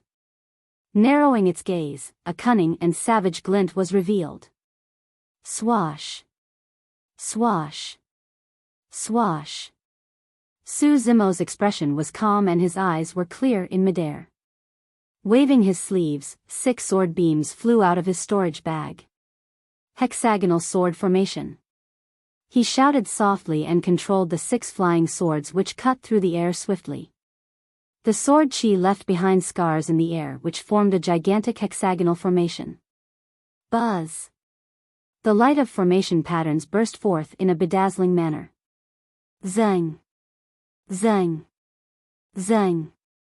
Su Zimo controlled the gigantic sword formation and directed it towards the 5 wolves loitering in front of the cave. Everywhere the formation passed, the sound of metal clashing would ring forth, carrying a murderous and intense sword chi. Roar! One wolf did not know how powerful it was and leapt forth with a ferocious expression. It reached out with its sharp claws and scratched at the hexagonal sword formation. Clang! Clang! Clang! A crisp sound was produced when the sword formation made contact with the wolf's claws. Right after, a bloody mist spread out as limbs flew. A spirit demon wolf was minced to death by the hexagonal sword formation on the spot. Damn monkey, come out! I'll take you out of here. Su Zimo shouted as he controlled the hexagonal sword formation to chase the other 4 wolves. After a short pause, a tall figure dashed out from the pitch-black hole. It was holding a black rod and it had long arms that almost touched the ground. When the spirit monkey caught sight of Su Zimo, it widened its eyes in joy. Right after, as though it remembered something, its joy turned into panic. Ow! Ow! The spirit monkey's fur stood on end, gesturing behind Su Zimo and yelling loudly. At the same time, Su Zimo felt an immense danger and his expression changed, sensing that something was amiss. Before he could turn back, an evil gust of wind struck from behind. Su Zimo was on his flying sword right now. If a wolf could appear behind him, there was only a single possibility. The wolf was a golden core spirit demon that could fly. I was tricked. Su Zimo's mind flashed with the image of the alpha sprawled on the green rock. Back when he looked at the alpha, it budged slightly.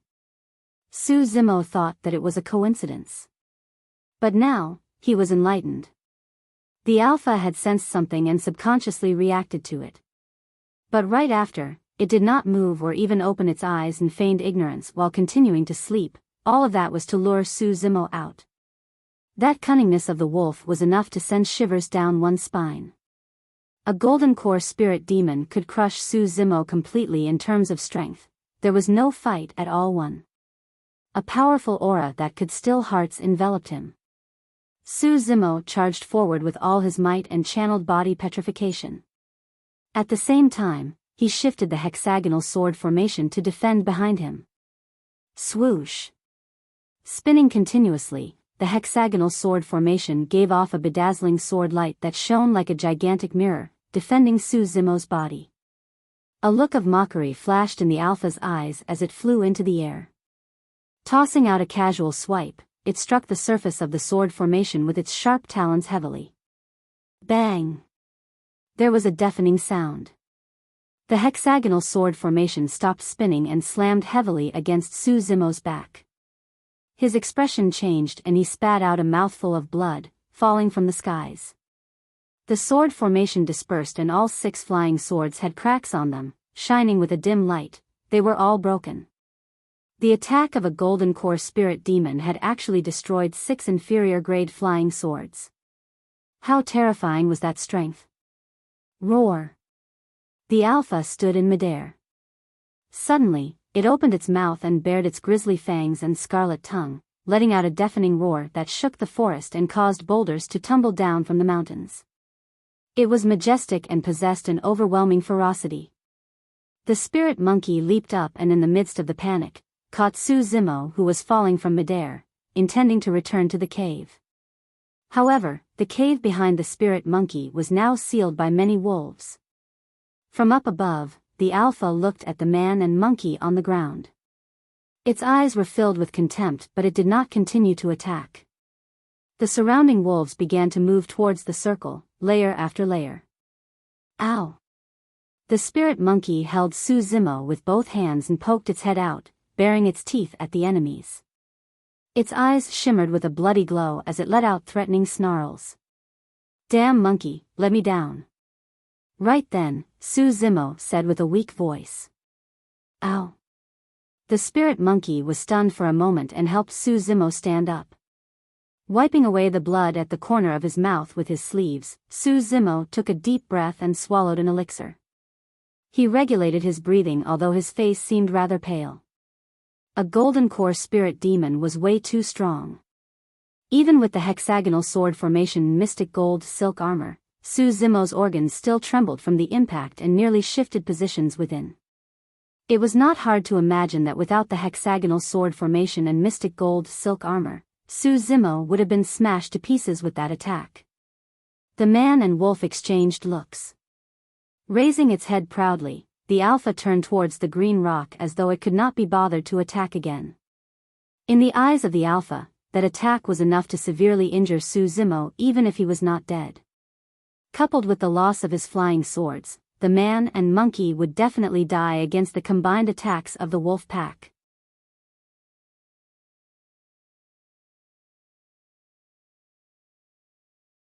Chapter 199, Fight Alongside. Chapter 199, Fight Alongside. Su Zimo looked at the alpha on the green rock and endured the pain from his organs. He racked his brains, thinking about all possible methods of escaping. There was a very small possibility. First off, the alpha was too strong. It crushed and devastated Su Zimo entirely. This was an existence he had no chance of resisting against. Secondly, the alpha was too fast. Without the help of his spirit perception, Su Zimo would have already died earlier on. The only shot at life that Su Zimo had was on his blood-bone palm. Till now, Su Zimo did not know what that blood-bone palm was.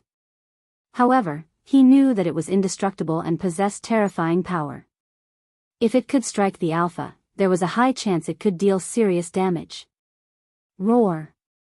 The surrounding 10-odd Foundation establishment wolves bared their fangs and lowered their heads, howling with shimmering, murderous glints.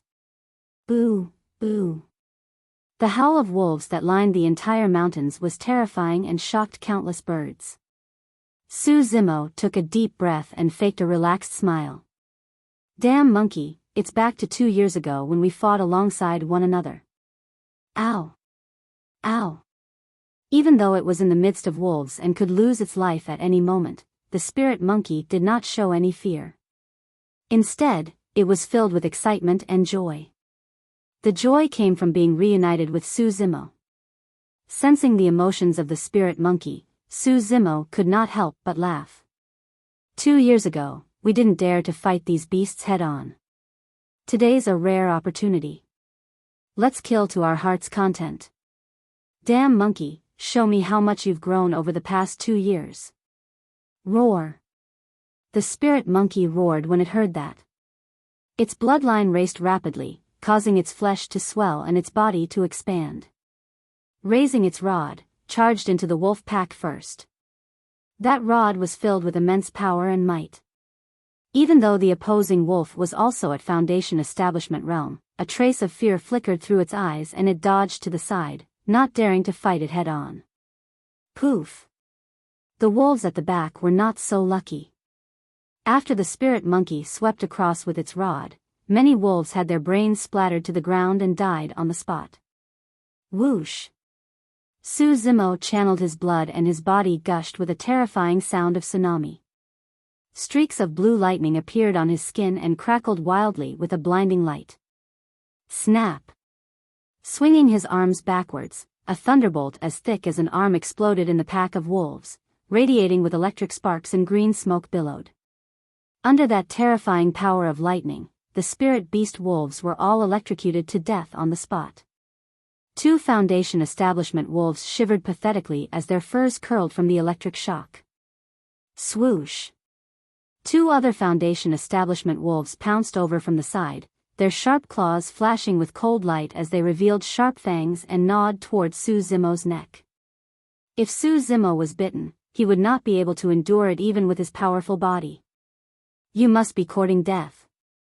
His eyes lit up brightly as he hollered, swinging his left arm to form a huge arc in the air. Using his fist like a stamp, he pummeled down suddenly. Bang! The large stamp slammed heavily on the wolf's head and the sound of bones cracking could be heard. Without a single sound, the Foundation establishment wolf fell from midair. On the surface, it looked intact without any injuries. However, the inside of its head was splattered by that tremendous force. At the same time, Su Zimo flipped his right hand and opened his palm, striking the chest of the other wolf with an attack that could split mountains. Howl! The wolf let out a sad cry and its body fell towards Su Zimo. Bang! Instantly, that Foundation establishment wolf was sent flying with its bones completely broken. It was already dead before it fell to the ground. In the blink of an eye, Su Zimo had killed 2 Foundation establishment wolves. His aura increased tremendously, letting out a chilling killing intent as the air emanated with a murderous aura. The spirit monkey swung its rod widely with such vigor that even water might not be able to penetrate it. Piak! Piak! Piak! The spirit monkey's gaze was fierce. With its height, long limbs and tremendous strength, any wolves that were struck by its long rod would be severely injured if not dead. Behind the spirit monkey, Su Zimo's expression was calm. Despite the circumstances, his eyes were cool and did not show signs of fear. 6 inferior-grade flying swords were destroyed by a single slap of the Golden Core Alpha. Su Zimo's Cold Moon Saber and Sanguine Crystal Bow were dropped inside the inheritance ground of the Fiend's sex and he could not get them out in time. Right now, he could only rely on his bare hands to fight against the wolves. Even so, Su Zimo's physical strength was not something that the wolves would definitely be able to defend against. Bang! Bang! Bang! His casual punches and kicks possessed thunderous force, causing the air to explode. Many wolves pounced on Su Zimo in a dense pack. Even as he was about to be drowned, all it took was a slight pause before those wolves were sent flying to the ground, mostly dead. In the blink of an eye, corpses of the wolves were piled at the feet of the man and monkey. The massacre continued. Of the 10-odd Foundation establishment wolves, only 9 were left. Those wolves were highly intelligent and noticed that their strength might not be enough to be a threat for the man and monkey. As such, they prowled around the borders, waiting for an opportunity to strike. Wolves were extremely patient. They knew that be it the spirit monkey or human, the time would come when their strength would be exhausted. Once the man and monkey were weakened and mentally exhausted, their defenses would definitely reveal openings. That would be the best moment for a lethal attack. However, those 9 wolves were disappointed as time passed by. The spirit monkey revealed clear signs of exhaustion as its speed and strength were far inferior to before. However, the openings revealed by that spirit monkey were all compensated by the horrifying strength of that human. That human seemed to possess an endless amount of strength. Despite being engaged in battle, his eyes remained clear and bright. They sparkled with fighting spirit and killing intent. Not only that, the more he fought, the stronger he seemed. This human's body and physique was even stronger than theirs. This human was more like a true spirit demon. The wolves would never know that the mystic classic of the 12 demon kings of the great wilderness was incomparably strong to begin with. Furthermore, Su Zimo had even cultivated the Void Thunder Manual, Blood Refinement Fiend Sutra and many other secret skills to reach the realm of having his blood echo with the sounds of tsunamis and thunder. His physique was even more astonishing and those wolves were no match for him at all. Even though they were demons as well, wolves had too ordinary of a bloodline. The reason why they were able to reign over the Tsang Lang mountain range was due to their sheer numbers and intelligence. If not for the Golden Core Alpha that was watching from the side, Su Zimo would have long fled with the spirit monkey. Although there were many wolves, they were nothing but mere chickens against Su Zimo that could not withstand a single blow. Roar! Right then, the Alpha sat up from the green rock and let out a deafening roar. It could no longer sit still. It had initially thought that its wolves would be able to kill the man and monkey with ease given the fact that Su Zimo was severely injured. That would provide an opportunity for him to raise the fighting strength of its wolf pack. But as time went by, the Alpha started to realize that something was amiss. If this were to continue, its wolves would suffer heavy casualties. The Alpha decided to take action personally and bite that man and monkey to death decisively. Pust. Pust. Pust. Sensing the Alpha's motions, Su Zimo slowly breathed in. A huge stream of air tore through his throat and let out a strange sound. Blood oozed out slowly as the skin around his throat was cut by the air current. Su Zimo knew that the clash between him and the Alpha would determine whether or not they would survive.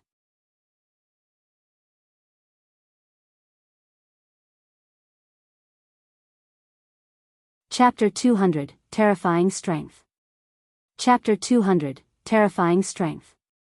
Anaconda Eclipse. It was a secret skill of the mystic classic of the 12 demon kings of the great wilderness. Su Zimo's chest heaved up and down at a speed visible to the naked eye in a terrifying manner. A scene seemed to have flashed across the eyes of many wolves. An anaconda coiled around his body, rearing its head and devouring the moon. Its belly was full and it had 2 horns, seeming as though it wanted to soar into the skies and transform into a dragon. A look of mockery flashed in the Alpha's eyes. No matter what the human in front of him did, it was useless. The difference between them was too great. Anyone with a core would crush a Foundation establishment cultivator without any single doubt. Ever since the primordial era, countless monstrous geniuses have appeared over the years. However, there were only a handful who could kill living beings with a core when they were at Foundation establishment realm. All of those were terrifying beings that surpassed their contemporaries and left a name for themselves through the ages. The Alpha did not believe that the puny human before it possessed that capability. Swoosh! With a single leap, the Alpha brought with it a murderous gust. It was too fast. It had completely surpassed Su Zimo's perception ability. Su Zimo closed his eyes subconsciously, using his keen spirit perception to determine where the danger was and predict the approximate location of the Alpha. The middle finger and thumb of his left hand touched to form a hand seal as an image of Fiend Suppression appeared in his mind. Pressing forward, he shouted at the same time, "Kill!" The Anaconda Eclipse and Thunderclap Kill coupled with the Fiend Suppression seal exploded at the same instant. In the process of fighting against the wolves, Su Zimo had never used those 3 trump cards nor did he waste any of his spirit energy. It was all for this moment. The purpose of throwing these trump cards out was to confuse and stop the Alpha momentarily. Even if it was just for a moment. Su Zimo's real killing move was on his right hand. Swash! Clenching his right hand like a dagger, Su Zimo thrust forth 4 trump cards at the same time. The first ones to strike were the Anaconda Eclipse and Thunderclap Kill. A deafening roar instantly produced a power of thunder that threatened to shatter the stars and the world. The surrounding wolves revealed a hint of pain as they retreated subconsciously. However, the Alpha who was facing the Thunderclap Kill head-on did not pause at all. Suddenly, a crimson airstream burst forth from the Alpha's chest and shrouded around its body. Accompanied by the sound of bloodline channeling, the Alpha's aura intensified by another layer. The might of one with a formed core descended suddenly, filling the air with a demonic chi that could capture one's soul. The Alpha reached out with both claws and swiped forward, smashing the golden hand seal that was descending from midair with ease. It did not stop its momentum and continued to gnaw toward Su Zimo's neck with a feral expression. Right then, Su Zimo's right hand cut in. The same time the Alpha bit Su Zimo on the neck, his right hand stabbed the Alpha. Even though it looked like a simple counterattack, for some reason, the Alpha sensed a dangerous aura.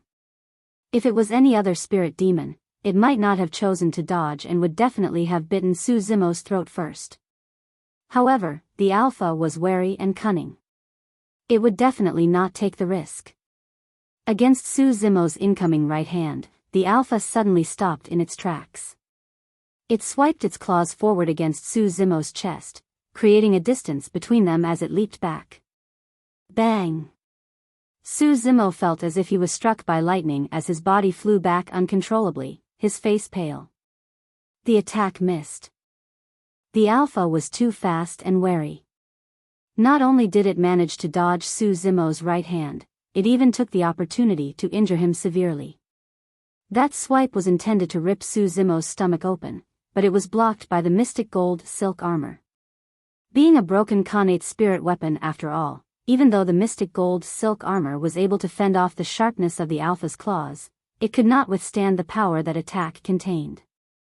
That light swipe that did not require the Alpha's full strength had already managed to break several bones in Su Zimo's chest. Even his internal organs were shaken violently and showed signs of tearing. Su Zimo coughed out blood and looked at the Alpha who was closing in on him, sighing internally. There's no more chance left. He failed to succeed even when the Alpha was caught off guard. Now that Su Zimo was seriously injured and had already lost his fighting strength, there was no way he could kill the Alpha.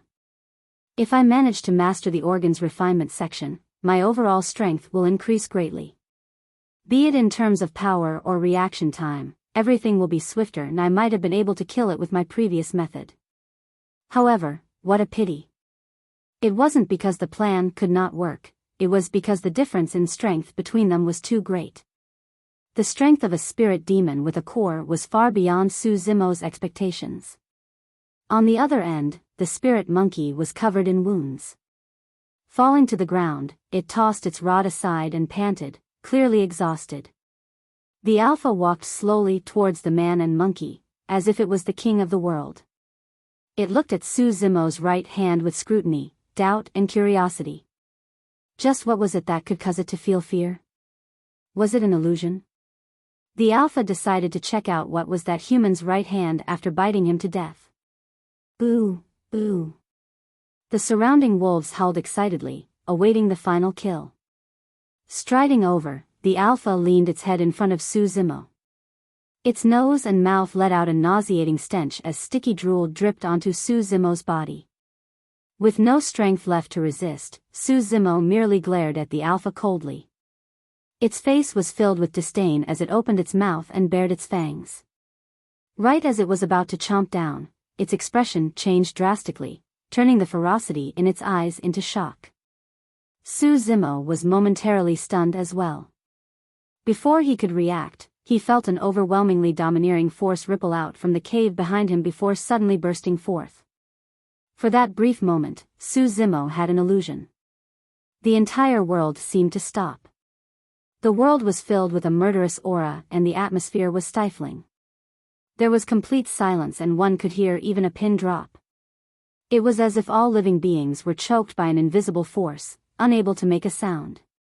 That energy fluctuation was extremely foreign and Su Zimo had not come across anything like this. While it didn't seem like a spirit art, it was extremely terrifying. Poof! There was a crisp sound.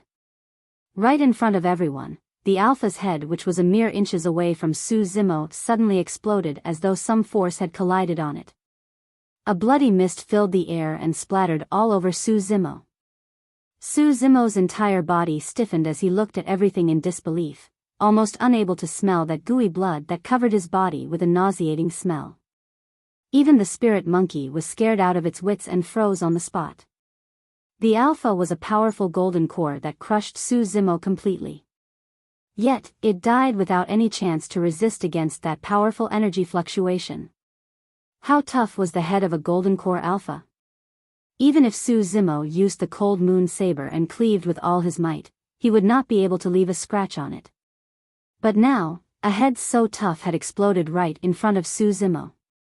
If he had not seen it himself, Su Zimo would not have been able to imagine it. This scene dealt a huge blow to him. Su Zimo only snapped out of his stupor and let out a long breath when the headless corpse of the Alpha fell onto his body. After a momentary silence, the thousands of wolves remaining whimpered and hung their tails low, fleeing into the distance without turning back.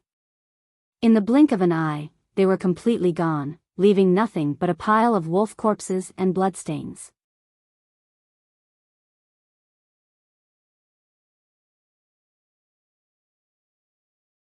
Chapter 201, 5,000 Years. Chapter 201, 5,000 Years. Su Zimo turned back to look at the pitch-black cave behind him with a rattled expression. After freezing momentarily, he turned to look at the spirit monkey subconsciously. After all, he had not been back for 2 years. The spirit monkey should know best as to what was inside the cave. Unexpectedly, the spirit monkey shook its head in confusion upon meeting with Su Zimo's eyes. Under, cold lake, enter, cave. Suddenly, Su Zimo heard an unfamiliar voice. It was extremely weak and intermittent. The voice appeared abruptly, as if it echoed out in Su Zimo's mind. Was there someone within the cave? Was he under the cold lake? Was this some sort of trick? Su Zimo composed himself and looked at the spirit monkey. It did not realize anything was amiss. This meant that Su Zimo was the only one who heard that voice. Su Zimo had no idea what the other party's identity and motives were. He could not help but feel a little uneasy. However, on second thought, he would have died in the hands of the Alpha if not for this person. The worst-case scenario would be to just die once more. Su Zimo pondered for a moment and did not tell the spirit monkey about this. If the spirit monkey did not hear the voice of the mystery man, there was only a single possibility: the latter did not want the spirit monkey to know about it. Furthermore, Su Zimo did not know what dangers lurked beneath the cold lake and he did not want the spirit monkey to take the risk. Monkey, wait for me here. I'll go take a look inside. Su Zimo endured the immense pain and struggled to stand up. Ow, ow. The spirit monkey shouted a few times, supporting Su Zimo with one hand and gesturing with the other, implying that it wanted to go in together. Wait for me outside. I'll be right back, don't worry. Su Zimo said again and slowly walked towards the cave. Once inside, Su Zimo frowned as a pungent and familiar aura lunged at him. It was that damn monkey's shit. There were not many changes within the cave. Su Zimo looked around and walked straight to the cold lake. A white fog covered the surface of the water with a cold and chilling intent. Without hesitation, Su Zimo took a deep breath and jumped in. Because he was wearing the mystic gold silk armor, Su Zimo sank extremely quickly. 2 years ago, he had just cultivated the tendon's transformation section. By the time he was halfway through, his blood was already showing signs of freezing up. Now, as he sank down, Su Zimo's blood churned furiously like a tsunami filled with life. It was endlessly fighting against the cold. In the blink of an eye, Su Zimo's feet touched ground and he arrived at the bottom of the cold lake. In front of him, there was a huge rock and he could clearly see the 4 words on it. Extreme Fire Dao Residence. Su Zimo's heart skipped a beat and he choked on a mouthful of cold water. His abdomen moved and in an instant, a chill exploded, causing his body to shudder slightly. The words Dao Residence were not something just anybody could use. Golden cores were perfected beings, nascent souls were perfected lords. Void reversion came above nascent soul and only those cultivators could be referred to as Dao beings. There was a high chance the owner of this Dao residence was a void reversion Dao being. Void reversion Dao being. Su Zimo was too far away from that. It was said that even Ethereal Peak Sect Master was merely at nascent soul realm and had not reached void reversion. Su Zimo calmed himself and took a few steps forward to get closer. Beneath the huge rock was a stone door. Hesitating for a moment, Su Zimo pushed the stone door with both hands. Crack. Crack. Crack. 2 doors opened from the middle and an ancient rotting aura surged in. Gritting his teeth, Su Zimo entered the Dao residence. The water of the cold lake seemed to be blocked outside by an invisible as the doors slowly closed. Upon entering the Dao residence, Su Zimo's mouth opened agape as he stood rooted to the ground. Unexpectedly, the Dao residence was surprisingly cramped and could be seen in its entirety with a single glance. It was even smaller than Su Zimo's cave abode back in Ethereal Peak. The Dao residence did not have much decorations. Opposite Su Zimo, there was a stone bed and a man in scarlet robes with a large tripod emblem on its sleeves laid there. Su Zimo had never seen that emblem before. The man revealed a side profile and looked no older than a middle-aged man. However, his face was black with a sinister tinge of green. Laying flat on the stone bed along with that greenish-black complexion, the man looked horrifying, like a corpse that had been placed there for many years. "You don't have to be afraid. I don't have much life left, I won't hurt you." Even though the scarlet-robed man's lips did not move, the voice from earlier rang in Su Zimo's mind. "I'm using my spirit consciousness to communicate with you. The death of the Alpha earlier on was also through my spirit consciousness." Spirit consciousness. It was said that once a golden core entered the nascent soul realm, they would be able to unlock a sea of wisdom and possess spirit consciousness. Spirit consciousness was another form of energy that was far more terrifying than one's vision. It could probe everywhere, detecting the most secluded corners. In the face of spirit consciousness, the Golden Core Alpha was akin to a small ant and was destroyed in an instant. Su Zimo asked, "Senior, how may I address you?" "Extreme Fire. Dao Lord." Even though the voice of the spirit consciousness was extremely weak, it boomed in Su Zimo's mind like a thunderbolt. Dao Lord. In the cultivation world, there were corresponding titles for every cultivation realm. It was a symbol of one's identity, status and strength and must not be used without reason. Su Zimo merely knew that Dao beings were at the void reversion realm. However, he had never heard of what realms Dao lords were at. Logically speaking, the realm of a Dao lord should be even above void reversion. "Thank you for saving me, Senior Extreme Fire. May I know how I can help you?" Su Zimo asked after a long silence. At that moment, he was uncertain as well. If it was as Dao Lord Extreme Fire had mentioned that he did not have much life left, what help could a foundation establishment cultivator like Su Zimo provide? 5,000 years ago, I broke into a ruin. In a moment of carelessness, I was injured by the beings within and poisoned deeply. I then shattered a major transference talisman to escape death and was teleported here. The Dao Lord Extreme Fire's voice was intermittent, but Su Zimo was completely dumbfounded. 5,000 years ago. The lifespan of the Golden Core was at most 500 years. However, the middle-aged man in front of him was from 5,000 years ago and he was still alive. What was even more frightening was that there were beings in that unknown ruin that could injure Dao Lord Extreme Fire. What sort of a poison was it such that even a Dao Lord could not withstand it? As for the major transference talisman, Su Zimo had never even heard of it before.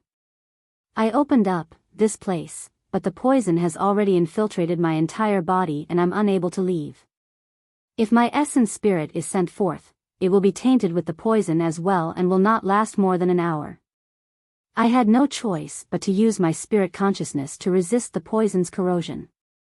5,000 years. I can't hold on for much longer." Dao Lord Extreme Fire's voice was filled with some regret, indignance and even a hint of relief. Su Zimo looked at Dao Lord Extreme Fire with shock in his eyes as a storm brewed in his heart. In this cramped Dao residence without daylight and almost devoid of freedom, Dao Lord Extreme Fire had resisted the poison in his body for an entire 5,000 years all alone. How powerful was his determination to be able to do that?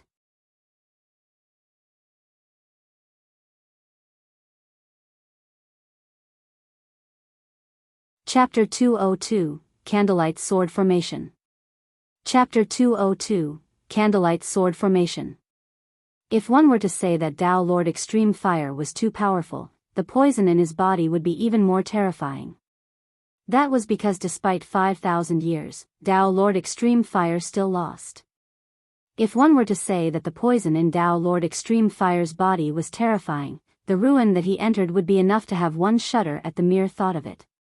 2 years ago, I saw you. Dao Lord Extreme Fire said, however, you were not a cultivator at that time. I never expected that you would already be a Foundation Establishment cultivator after 2 years. Someone changed your destiny for you. Such means are truly admirable. Su Zimo remained silent. If not for Dai, he would not be able to get to where he was today. Even though Extreme Fire Dai was powerful, he was impressed by Dai as well. My treasures are all within my storage bag. Without a spirit consciousness, you won't be able to open it. Furthermore, your cultivation is too low for you to make use of them. You can keep my storage bag. Open it when you reach Void Reversion Realm one day. Su Zimo finally realized that Dao Lord Extreme Fire had summoned him to lay down his final wishes. I brought this white stone out of the ruins, but I'm unable to keep it in the storage bag. I don't know what use it has as well. You can have it too. Beside Dao Lord Extreme Fire's pillow was his storage bag in a milky white stone the size of a goose egg. The surface of the stone was smooth and sparkling. Su Zimo stared at the stone and felt as if his gaze was being pulled in. Subconsciously, he lifted the stone. The moment Su Zimo's finger made contact with the stone, it suddenly disappeared. It was as if it had gone into his body through his palm. All of a sudden, Su Zimo felt a sharp pain in his head and he almost fainted from how unbearable it was. He had not realized that at that moment, his right eye had turned white. Pure white. His entire eye was white completely. It was terrifying. In the blink of an eye, Su Zimo's right eye returned to normal as the pain gradually weakened. At the same time, a secret skill appeared in Su Zimo's mind. To be precise, it was a sword formation, Candlelight sword formation. Su Zimo merely skimmed through the sword formation briefly and could not help but be speechless. Even though he hadn't cultivated and understood it, Su Zimo guessed that the power of the Candlelight sword formation was enough to crush the hexagonal sword formation completely. There were 9 grades to the Candlelight sword formation. A grade 1 Candlelight sword formation would already require 9 flying swords. For a grade 2 Candlelight sword formation, 18 flying swords would be required following that logic. If he were to cultivate to grade 9 of the Candlelight sword formation, he would require 81 flying swords to activate the formation. Su Zimo put the Candlelight sword formation out of his mind for the time being and lowered his head to check his body. The stone from earlier on had disappeared and Su Zimo had an illusion that it entered his body. However, he found nothing after searching for it. There's also a demon beast egg under the bed. I brought that out of the ruins too. Take it with you and nurture it well. Who knows, it might become an extraordinary spirit beast. Su Zimo took 2 steps back and looked under the bed where there was an oval egg roughly the size of a fist. Unless one were to pay attention, it was easy to mistake it for an ordinary stone. But now that Su Zimo was focusing his gaze, he was shocked to discover that there were complicated and mysterious runic patterns densely etched on the surface of the demon beast egg. He did not touch the demon beast egg. The things from that ruin were all a little strange. Su Zimo was worried that the egg would also enter his body if he touched it. You're a sword formation master, right? Suddenly, Dao Lord Extreme Fire asked, his voice even weaker than it had been at the beginning. Yes. Su Zimo nodded. He had summoned the hexagonal sword formation earlier on when he was fighting with the wolf pack outside. Dao Lord Extreme Fire must have seen it. I don't understand anything about sword formations. However, I know that flying swords are the most important to sword formation masters. They require many of similar weight and quality. It would be best if they were identical. Su Zimo nodded. That's right. I'm also a weapon refinement master, so the flying swords I use are all refined by myself. Oh. Dao Lord Extreme Fire's voice suddenly revealed a hint of joy. What grade of spirit weapons can you refine? I can only refine inferior grade spirit weapons, Su Zimo answered honestly. Dao Lord Extreme Fire continued, actually, I'm from one of the 4 dissident groups. 100 Refinement Sect. Of the weapon refinement techniques in Tianhuang mainland, 100 Refinement Sect reigns supreme. It's a pity that you're not a disciple of my sect and I can't impart many of the weapon refinement secret skills of the sect. Su Zimo's heart skipped a beat. He had unintentionally heard Demonist Ji mention that of the top factions of Tianhuang mainland, there were the 4 dissident groups. Their standing was equal to the 7 Fiend sections. However, Dao Lord Extreme Fire added, I can refine a weapon in front of you. Take a good look at the entire process. How much of it you can comprehend will be up to your own talents. Of the weapon refinement techniques, 100 Refinement Sect reigns supreme. Those words were enough to prove how powerful 100 Refinement Sect was in terms of weapon refinement. Furthermore, this was a Dao Lord of 100 Refinement Sect. Read more chapter on VIP novel. It was a rare opportunity. A figure suddenly flew out from Dao Lord Extreme Fire's glabella. He was also dressed in a scarlet Dao robe, almost identical to Dao Lord Extreme Fire in terms of appearance, albeit a miniature version. This is my essence spirit, it's about to dissipate. After Dao Lord Extreme Fire said that, his essence spirit waved its hand gently and a gigantic tripod alongside many materials flew out from the storage bag at the front of the bed. Swoosh! A fiery flame rose beneath the tripod. Warming, material selection, smelting, forging. The steps were roughly similar. However, the various details and techniques displayed in the weapon refinement process was completely superior. In Su Zimo's eyes, Dao Lord Extreme Fire's weapon refinement process was smooth and fluid like water. It was as though he was not refining a spirit weapon, but an unparalleled treasure. Even though Su Zimo was already an elementary weapon refinement master. At this moment, he realized that compared to the real experts, his weapon refinement skills were akin to trash. After forging was tempering. This was Su Zimo's weakest step. He opened his eyes widely, watching the methods of Dao Lord Extreme Fire. Dao Lord Extreme Fire controlled all 10 fingers with an incomparable agility and nimbleness, moving along the body of the sword and tapping it bit by bit. The moment his fingertip landed, an exquisite little hammer seemed to condense on his fingertip. Cling! Clang!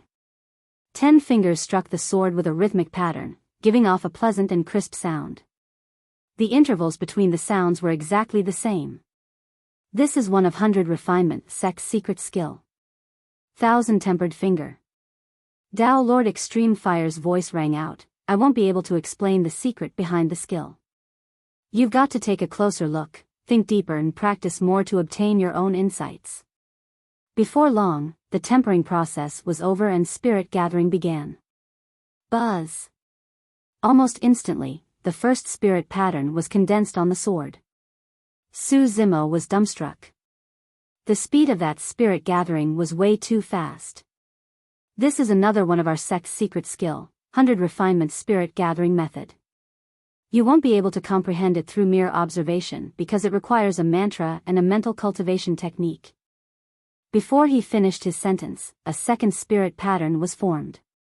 Immediately following that, a third. A fourth.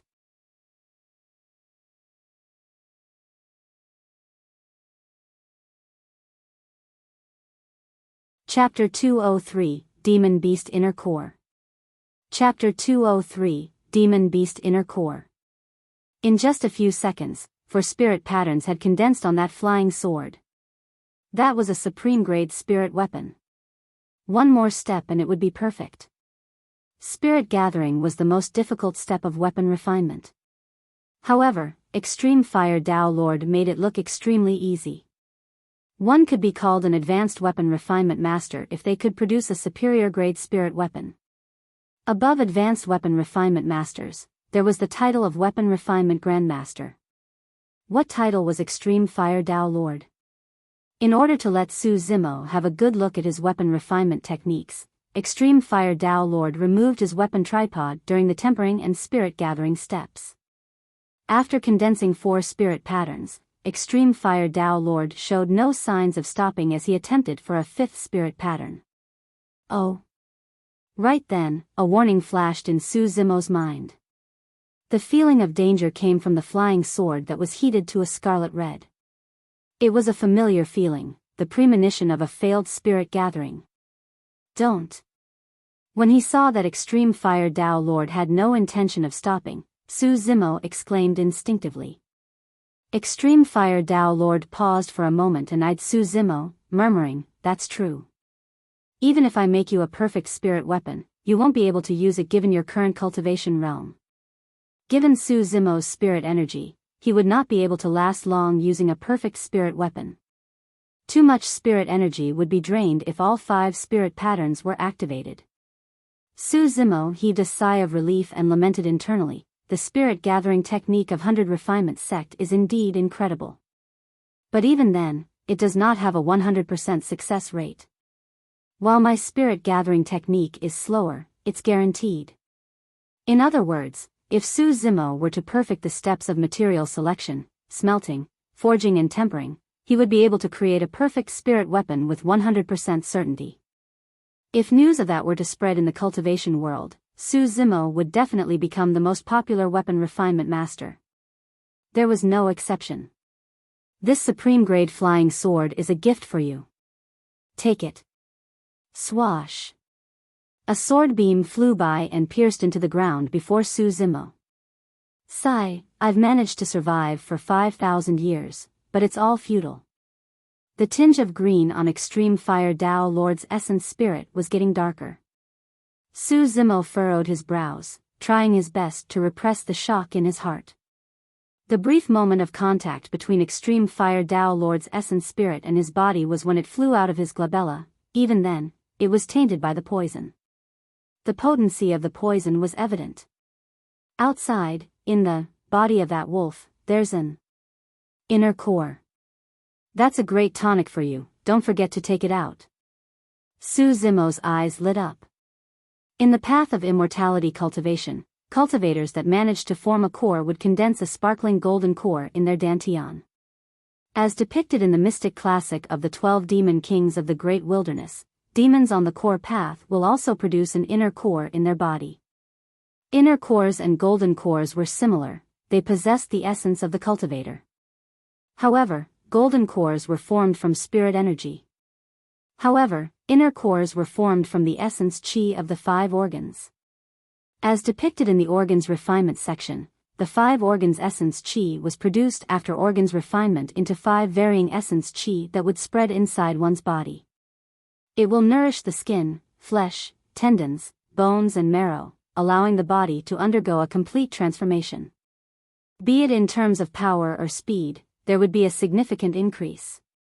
When the body is at the peak of nourishment from the 5 organs essence chi, it would enter the next realm, orifice clearing. Orifice clearing does not produce much of an increase in terms of power and speed. However, the overall increase in a demonic cultivator's strength is still clear and obvious. What orifice clearing referred to was to open up one's mouth, eyes, ears and nose using the 5 organs essence chi. Once those 7 holes were opened up, the 5 senses of the demonic cultivator would receive an immense improvement and their vision, hearing and smell would become extremely sharp. That was only the changes on the surface. There would also be qualitative changes within the demonic cultivators. The synthetic relationship between the 5 organs, skin, flesh, tendons, bones, marrow and 5 senses was equivalent to a minor heavenly cycle. At mastery of orifice clearing, the body would be a fusion of toughness and flexibility and become one, increasing one's coordination further. When all 5 chi combine into one, that was the time to condense the inner core.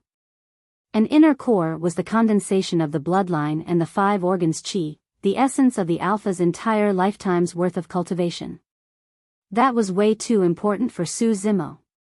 By devouring that inner core, there was a high chance Su Zimo could take a critical step in cultivating his organs refinement section. The path of cultivation is a long one and is extremely difficult. One wrong step can cause one's body and cultivation to perish. Pathetic, truly tragic. Extreme Fire Tao Lord's essence spirit slowly floated down and laid on the ground, muttering softly as his brows exuded boundless ancientness. Finally, his eyes gradually closed. At that moment, as though he could empathize, Su Zimo felt a little sad as well.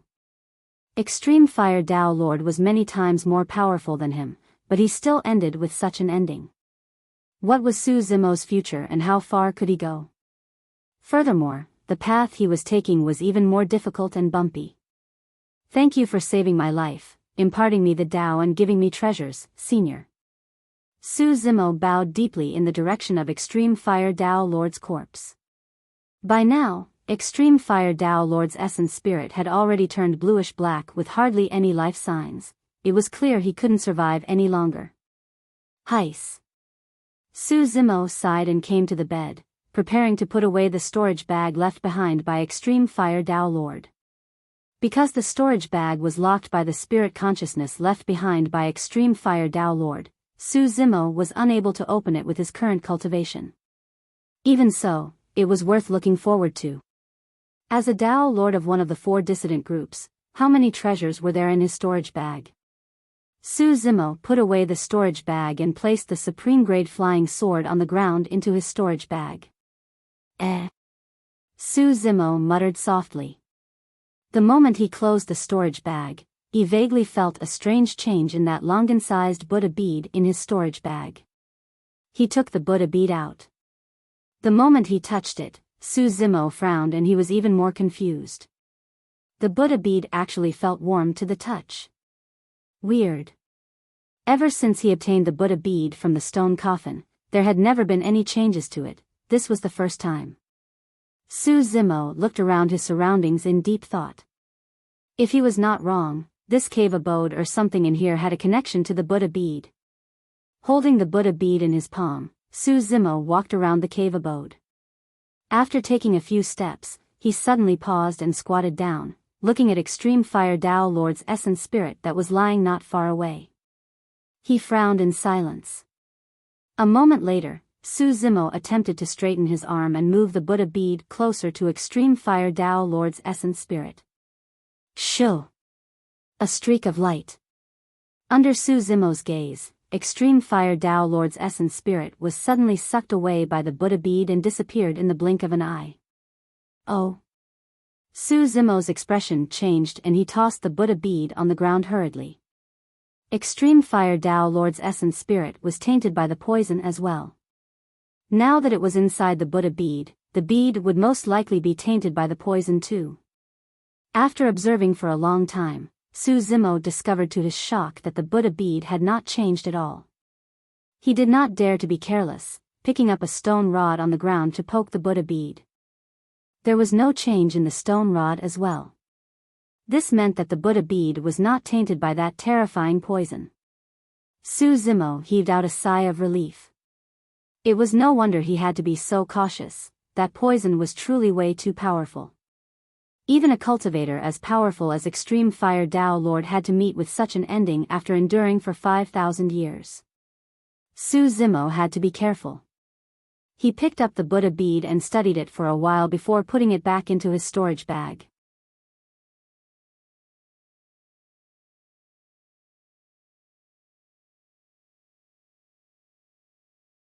Chapter 204, Devouring Blood.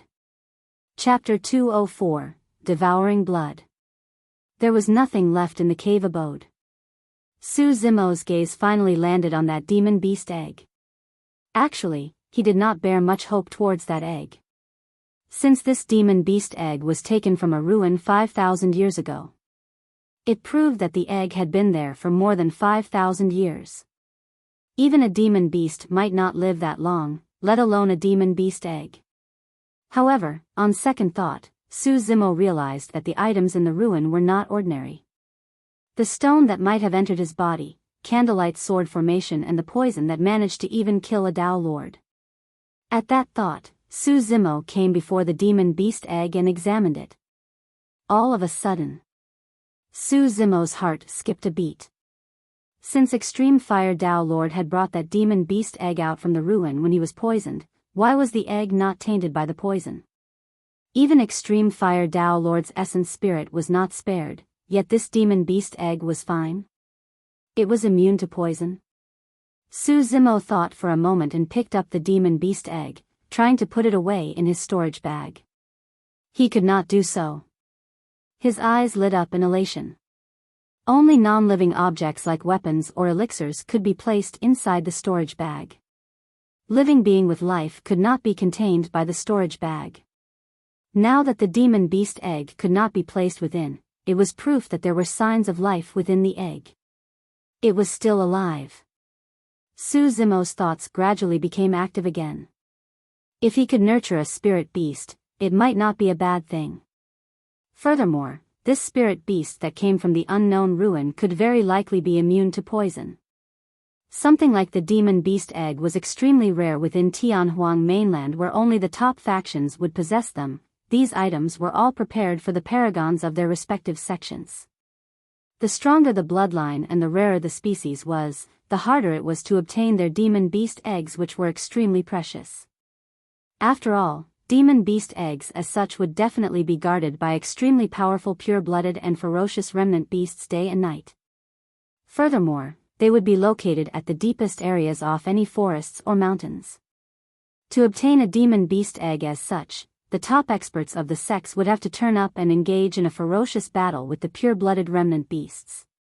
Even then, success was not guaranteed, and they may even put themselves in danger. Spirit beasts that were born from demon beast eggs were extremely loyal to their cultivators, and there would not be cases of betrayal.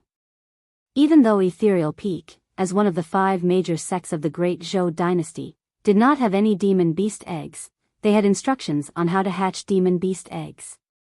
Firstly, blood was required. It wasn't anything mythical such as using the drop of blood to tie it to an owner. The principle behind it was simple. The goal of dripping one's blood on it was to remove the aura of the mother from the demon beast egg and let it be replaced with one's blood. That way, during the nurturing process and when the demon beast hatched, the scent it was most familiar with would be the owner of the blood. Naturally, it would be closest to that person. Su Zimo thought for a moment and took out the supreme-grade flying sword that was crafted by Extreme Fire Dao Lord, injecting spirit chi into it. For spirit patterns lit up at the same time, emitting a cold aura that was extremely intimidating. Given Su Zimo's tough physique, he would not be able to tear through his skin without activating spirit patterns. The sword tip slashed across his left palm ruthlessly, causing a bloody wound to appear. Su Zimo immediately placed his left hand on the demon beast egg and started rubbing it. After smearing all over the demon beast egg, he felt his palm clench as though it was bitten by something. Oh! Su Zimo's expression changed. Right after, a huge suction force erupted from the demon beast egg. Su Zimo's blood flowed uncontrollably from his wound on his left palm into the demon beast egg. It felt as though the demon beast egg was extremely thirsty and was devouring his blood in large mouthfuls. Frowning, Su Zimo yanked and tried to shake off the demon beast egg. However, it was stuck to his palm and he could not shrug it off. All of a sudden, abstruse and complicated patterns on the demon beast egg suddenly emitted a blinding light. It looked strangely weird, illuminating beneath the blood. The speed in which the demon beast egg was devouring blood was much faster than he had imagined. Pust. Su Zimo took a deep breath of air and felt himself going dizzy. At this speed, he would soon be sucked into a dry corpse by the demon beast egg. Putting away his flying sword, Su Zimo gripped the demon beast egg with his right hand and started tearing it outside. However, the demon beast egg remained stuck firmly on his palm and refused to budge no matter how he tried. Furthermore, it was sucking his blood still and showed no indication of stopping. Fuck. You really can't touch anything from that ruin carelessly. Su Zimo's face turned pale as he cursed internally. He had 2 options before him, to either sever his left hand or turn into a dried corpse. Suddenly, an idea flashed in Su Zimo's mind as he turned and dashed out of the cave abode. While his blood was not sucked dry yet and he still had strength remaining, Su Zimo swam towards the top of the cold lake with all his might. In the blink of an eye, he leaped out of the cold lake and broke into a stumble, nearly falling over from how weak he was. Ow! When the spirit monkey saw Su Zimo rushing out, it was stunned. After not seeing him for a while, Su Zimo's flesh and blood withered and he lost a large amount of weight. There was even an egg on his left palm that glowed with blood. Looking confused, the spirit monkey was about to head up when Su Zimo shouted lightly, "Don't come over." The spirit monkey stopped in its tracks immediately, looking at Su Zimo with widened eyes. Su Zimo arrived at the battlefield from earlier on and looked at the wolf corpses strewn all over the place. Heaving a deep breath of air, he recited a sinister sutra and his eye flashed with a bloody glint. Blood Devouring Technique. This was a secret skill from the Blood Refinement Fiend Sutra. Su Zimo opened his mouth slightly and the flesh and meat of some wolf corpses in front of him dissipated slowly, turning into a pool of blood and flowing into his mouth. On the one hand, the demon beast egg was devouring Su Zimo's blood endlessly. On the other hand, Su Zimo was devouring the blood of the wolf corpses and managed to save his life. As time passed by, the number of wolf corpses decreased, leaving only sets of white wolf bones on the ground. After a long time, right as Su Zimo was almost unable to endure it anymore, the demon beast egg dropped from his hand with a loud thud and rolled a couple of times on the ground before stopping motionlessly. The bloody light on the demon beast egg faded gradually and it returned to normal, looking like a fist-sized rock once more. Su Zimo fell and sat on the ground, looking at the demon beast egg with lingering fear before letting out a long breath of air. If he had not experienced it personally, Su Zimo would not have been able to imagine that a small demon beast egg like that would be able to devour all the blood in his body. Ow, ow. The spirit monkey came over and asked. Forcing out a faint smile, Su Zimo replied, "I'm fine. I just nearly got fucked by an egg."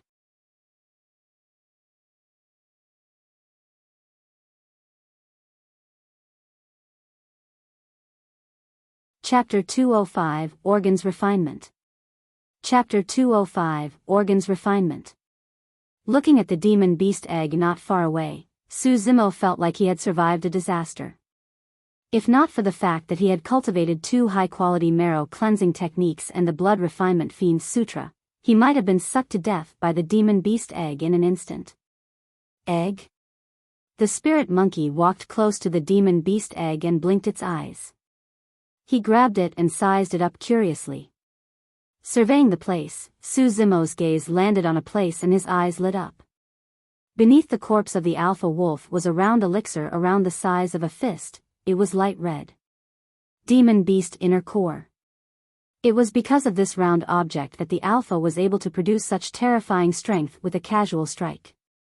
In fact, it even destroyed Su Zimo's 6 inferior-grade flying swords. Inner cores varied in color and it had something to do with the different species of demon beasts. For aquatic demon beasts such as the water shield crocodile and ancient spirit fish, the inner cores they form would be more inclined towards water attributes and would mostly be blue. As for some grass-type demon beasts such as the clover sword grass and purple-blooded vein, the inner cores they form would be inclined towards grass attributes and would mostly be green. Inner cores had different grades as well. Be it any color, the purer it was, the higher the grade. The light red inner core of the alpha could only be considered as a middle-grade inner core. A dark red color would be superior grade and a deep red color would be supreme grade. If it could condense a scarlet inner core that was the shade of blood, it would be a perfect inner core. Even ancient ferocious beasts with pure bloodlines might not be able to condense perfect inner cores, much less ordinary or ancient remnant beasts. The grades did not refer to the impurities within the inner cores, but the purity level and the size of its strength. The beasts could similarly be at early stage inner core, however, 10 inferior grade inner core spirit demons may not be a match for a single middle grade inner core spirit demon. The alpha wolf was an extremely ordinary spirit beast and it was already pretty good for it to be able to condense a middle grade inner core. Su Zimo picked up the alpha's inner core and waved to the spirit monkey before heading towards the cave. The skies were already dark and night was about to descend. Even though the man and monkey's strength was no longer the same as before, lingering outside the Tsang Lang mountain range was still extremely dangerous. When he returned to the cave, Su Zimo divided the inner core into two and handed half to the spirit monkey with a smile. "Monkey, this is the alpha wolf's inner core and it's a great tonic. Eat it and cultivate." The spirit monkey did not decline and swallowed without chewing it. After a slight delay, the spirit monkey's eyes lit up and its expression changed. It hurriedly sat upright and began to cultivate, refining the energy of the inner core as its breathing became heavier. Su Zimo placed the other half of the alpha wolf's inner core into his mouth, chewing it slowly. The inner core wasn't tough and was a little soft. After it entered Su Zimo's stomach, he could feel a massive surge of energy bursting out from it. The energy was a little warm and flowed through his limbs, entering his organs. In that very cave, Su Zimo nearly exploded due to the energy overload of the scarlet flame fruit in the past.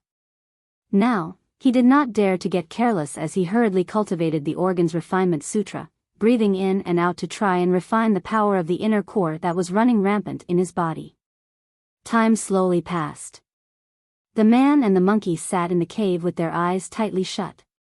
Fog rose from their bodies as a dense mist swirled around them.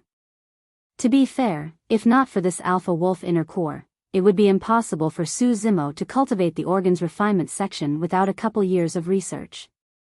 But now, thanks to the inner core, he could gradually feel himself approaching the barrier of the Organ's Refinement section. Inner cores were basically a combination of the bloodline and 5 organs chi. By fusing one's chi and blood, a core would be formed. The creation of an inner core was equivalent to a concrete example of the 5-organ chi, and it activated the Organ's Refinement section channeling.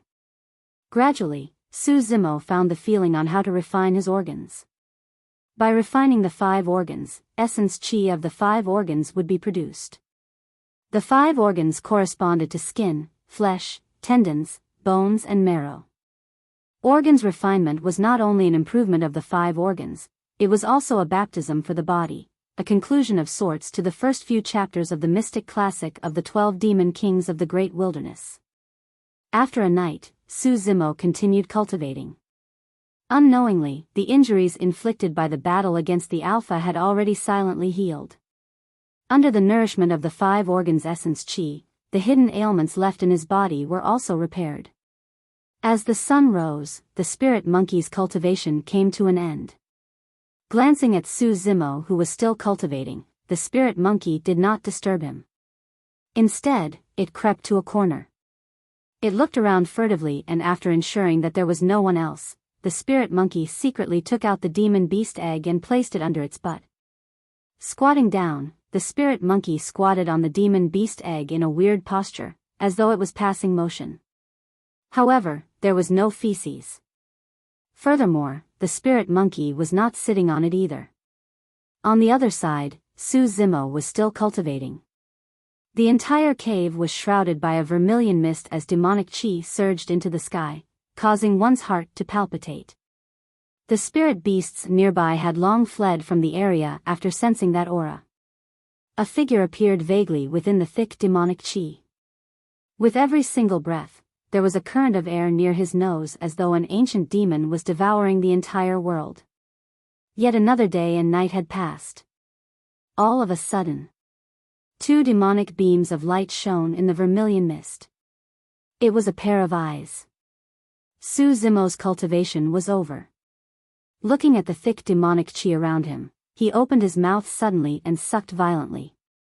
The immense demonic chi gushed into Su Zimo's mouth continuously in a discernible pace.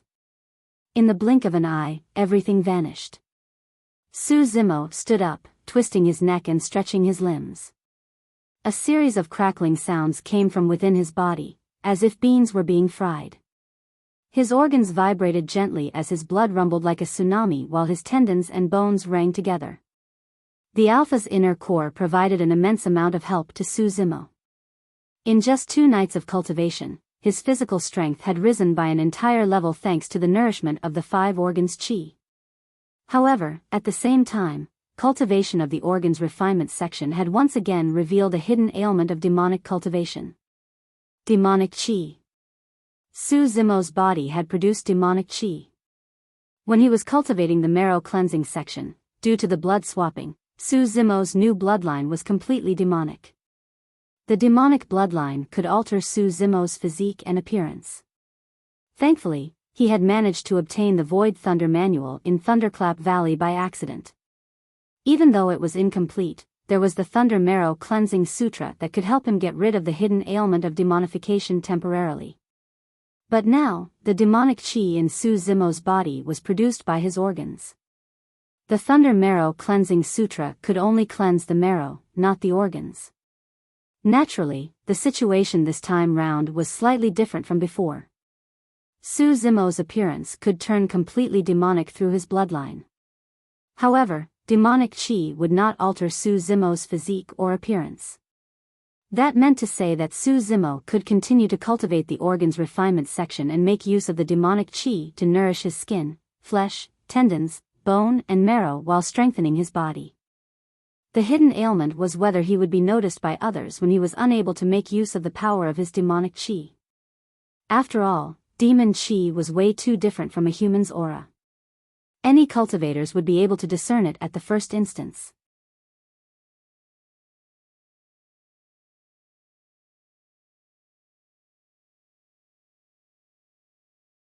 Chapter 206, Returning with the Monkey. Chapter 206, Returning with the Monkey. The benefit of organs refinement was that one was not only limited to the power of blood, they could also release the power of blood qi. The qi in blood qi referred to demonic qi. Now that Su Zimo was a human, if he were to release the power of blood qi, he would be shrouded by demonic and he would definitely be taken down at the first instance. Of course, the power of blood alone was more than enough to take down most Foundation establishment cultivators. As long as Su Zimo closed in on his opponents, even if they were a perfected Foundation establishment with many meridians unlocked, the odds would definitely be stacked against them. Su Zimo had left the sect for quite some time. Thankfully, his cultivation speed had not fallen off and he had received immense benefits along the way. He planned on returning to the sect and digesting everything he had learned completely. On the one hand, he had to raise his cultivation as quickly as possible to prepare for the sect competition 3 years later. On the other hand, he had to master the tempering techniques swiftly as well to create middle grade or even superior grade flying swords. That way, he would be able to start cultivating the Candlelight sword formation. That was a formation that Su Zimo looked forward to learning. Grade 2 of the Candlelight sword formation required a full 18 flying swords before it could be summoned. Ignoring the power of the sword formation itself, even if 18 flying swords were to attack in an overwhelming manner, it would be more than enough for a Foundation establishment cultivator to handle. But of course, there was one more thing, hatching that demon beast egg. It came from the ruins and was highly likely to be immune to poison. Not just that, it even absorbed so much of his bloodline. Su Zimo was curious as to what sort of spirit beast that demon beast egg would produce. If it was an ancient remnant beast species, he would have earned big. Remnant beasts referred to the offsprings of pure bloodline ferocious beasts and ordinary demon beasts. Even though their bloodlines were no longer pure, they were still extremely powerful. The alpha wolf and the spirit tiger could only be considered as the most ordinary type of demon beasts and weren't comparable to ferocious beasts. As for Little Crane, Su Zimo could vaguely sense that Little Crane's bloodline was not so simple. There was a chance that it was a remnant beast. The spirit monkey was originally a spirit beast with an ordinary bloodline. However, Daiyu seemed to have imparted a cultivation technique to it. Now, the spirit monkey was no longer ordinary anymore. Su Zimo pondered over whether he should impart the Void Thunder Manual to the spirit tiger. Even though the spirit tiger looked intelligent, it was actually extremely stupid. If its strength did not grow, it would probably not survive in the future. If this demon beast egg could hatch a pure-blooded ferocious beast. Su Zimo's heart raced at the thought of that. The growth potential of pure-blooded ferocious beasts was huge. Even as cubs that were naive and did not know how to cultivate, pure-blooded ferocious beasts were already comparable to chi condensation warriors. The moment they start cultivating, pure-blooded ferocious beasts can even slay Foundation establishment cultivators. That was only just for cubs. If they grow into their youth and adult phases, the power of those pure-blooded ferocious beasts was unimaginable. Not only that, pure-blooded ferocious beasts carry with them the ancient memories of their race from a long time ago. Vicissitude and mysterious, nobody could steal the cultivation techniques and secret skills meant for them. Of course, the growth of pure-blooded ferocious beasts was extremely slow as well. Even without cultivating, most pure-blooded ferocious beasts have a lifespan of over 10,000 years. If a cultivator were to hatch a pure-blooded ferocious beast, they might die before the ferocious beast even grows up. At that thought, Su Zimo intuitively searched for the demon beast egg. He looked around the place but did not see anything. Weird. Su Zimo furrowed his brows slightly. The cave was not that big and he could see its entirety in sight. However, there was no trace of the demon beast egg. I clearly saw that damn monkey take it in. Su Zimo mumbled and looked at the spirit monkey again, exclaiming softly. The spirit monkey's posture looked strange. Even if it was taking a dump, wasn't it squatting for way too long? Furthermore, the spirit monkey hovered without sitting as though there was something under its butt. Su Zimo vaguely guessed something and could not help but roll his eyes. Damn monkey, aren't you tired? When it heard Su Zimo's question, the spirit monkey shook its head and looked towards the entrance of the cave, pretending as if nothing had happened.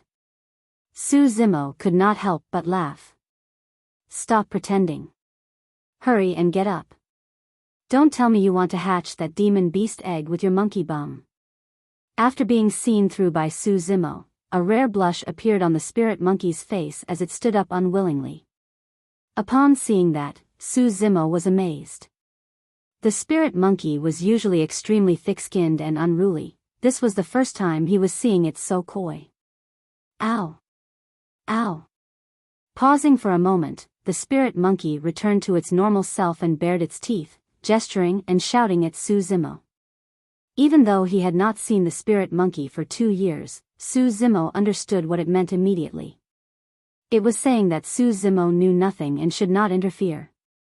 Su Zimo chided jokingly, if I don't know anything, you do? You weren't the one who gave birth to that thing and you've got no blood relation to it, so what are you hatching it for? The spirit monkey was stunned by Su Zimo's words. Ow, ow.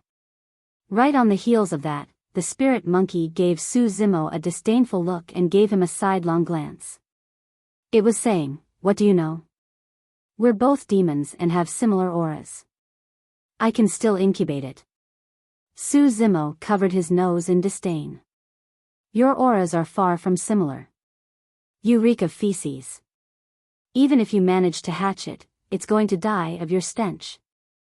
Even though Su Zimo had only mentioned it in passing, the spirit monkey became nervous and ran off to the cold lake, washing its body over and over again thoroughly. Su Zimo was dumbfounded. Previously, they had fought multiple times over this issue. However, the spirit monkey did not compromise even if it was beaten badly by Su Zimo. It continued to wipe its feces every day, enjoying itself while disgusting Su Zimo at the same time. But now, it was taking a shower for the demon beast egg? This was really, everything truly had its weakness. After a long time, the spirit monkey finally came forth from the cold lake. It ran to Su Zimo and called softly. It's gone. Su Zimo said, you've nearly washed your skin off. What smell can there be left? Ow, ow. The spirit monkey gestured and asked where the demon beast egg was. Yawning, Su Zimo pointed to his embrace. It's my egg, stop thinking about it. The spirit monkey pouted and grunted a few times, waving its hand to indicate that it did not care for the egg. However, its eyes were still staring furtively at the demon beast egg in Su Zimo's embrace. Monkey, I've got something to ask you. After a short while, Su Zimo suddenly asked, I'll be returning to the sect soon. Will you come with me? Su Zimo felt a little scared recalling that the spirit monkey nearly got into danger. Even though the spirit monkey was unruly and unsuited for life in the cultivation world, Su Zimo could at least look after it if it was with him. Ow! Ow! The spirit monkey cried. Su Zimo chuckled. I know that you want to be king of a mountain. But, what's the point of being king of this Tsanglang mountain range? You've got to head out and look for other mountains to be a king at. Oh. The spirit monkey thought for a while and pointed at the demon beast egg in Su Zimo's embrace, crying a few times. Su Zimo could not help but laugh. All right, if you follow me back, I'll let you hatch this demon beast egg. At the same time, Su Zimo thought to himself. I'm only letting you hatch, not giving it to you. Furthermore, this fella has already sucked so much of my blood. There's no way it'll run off with anyone else.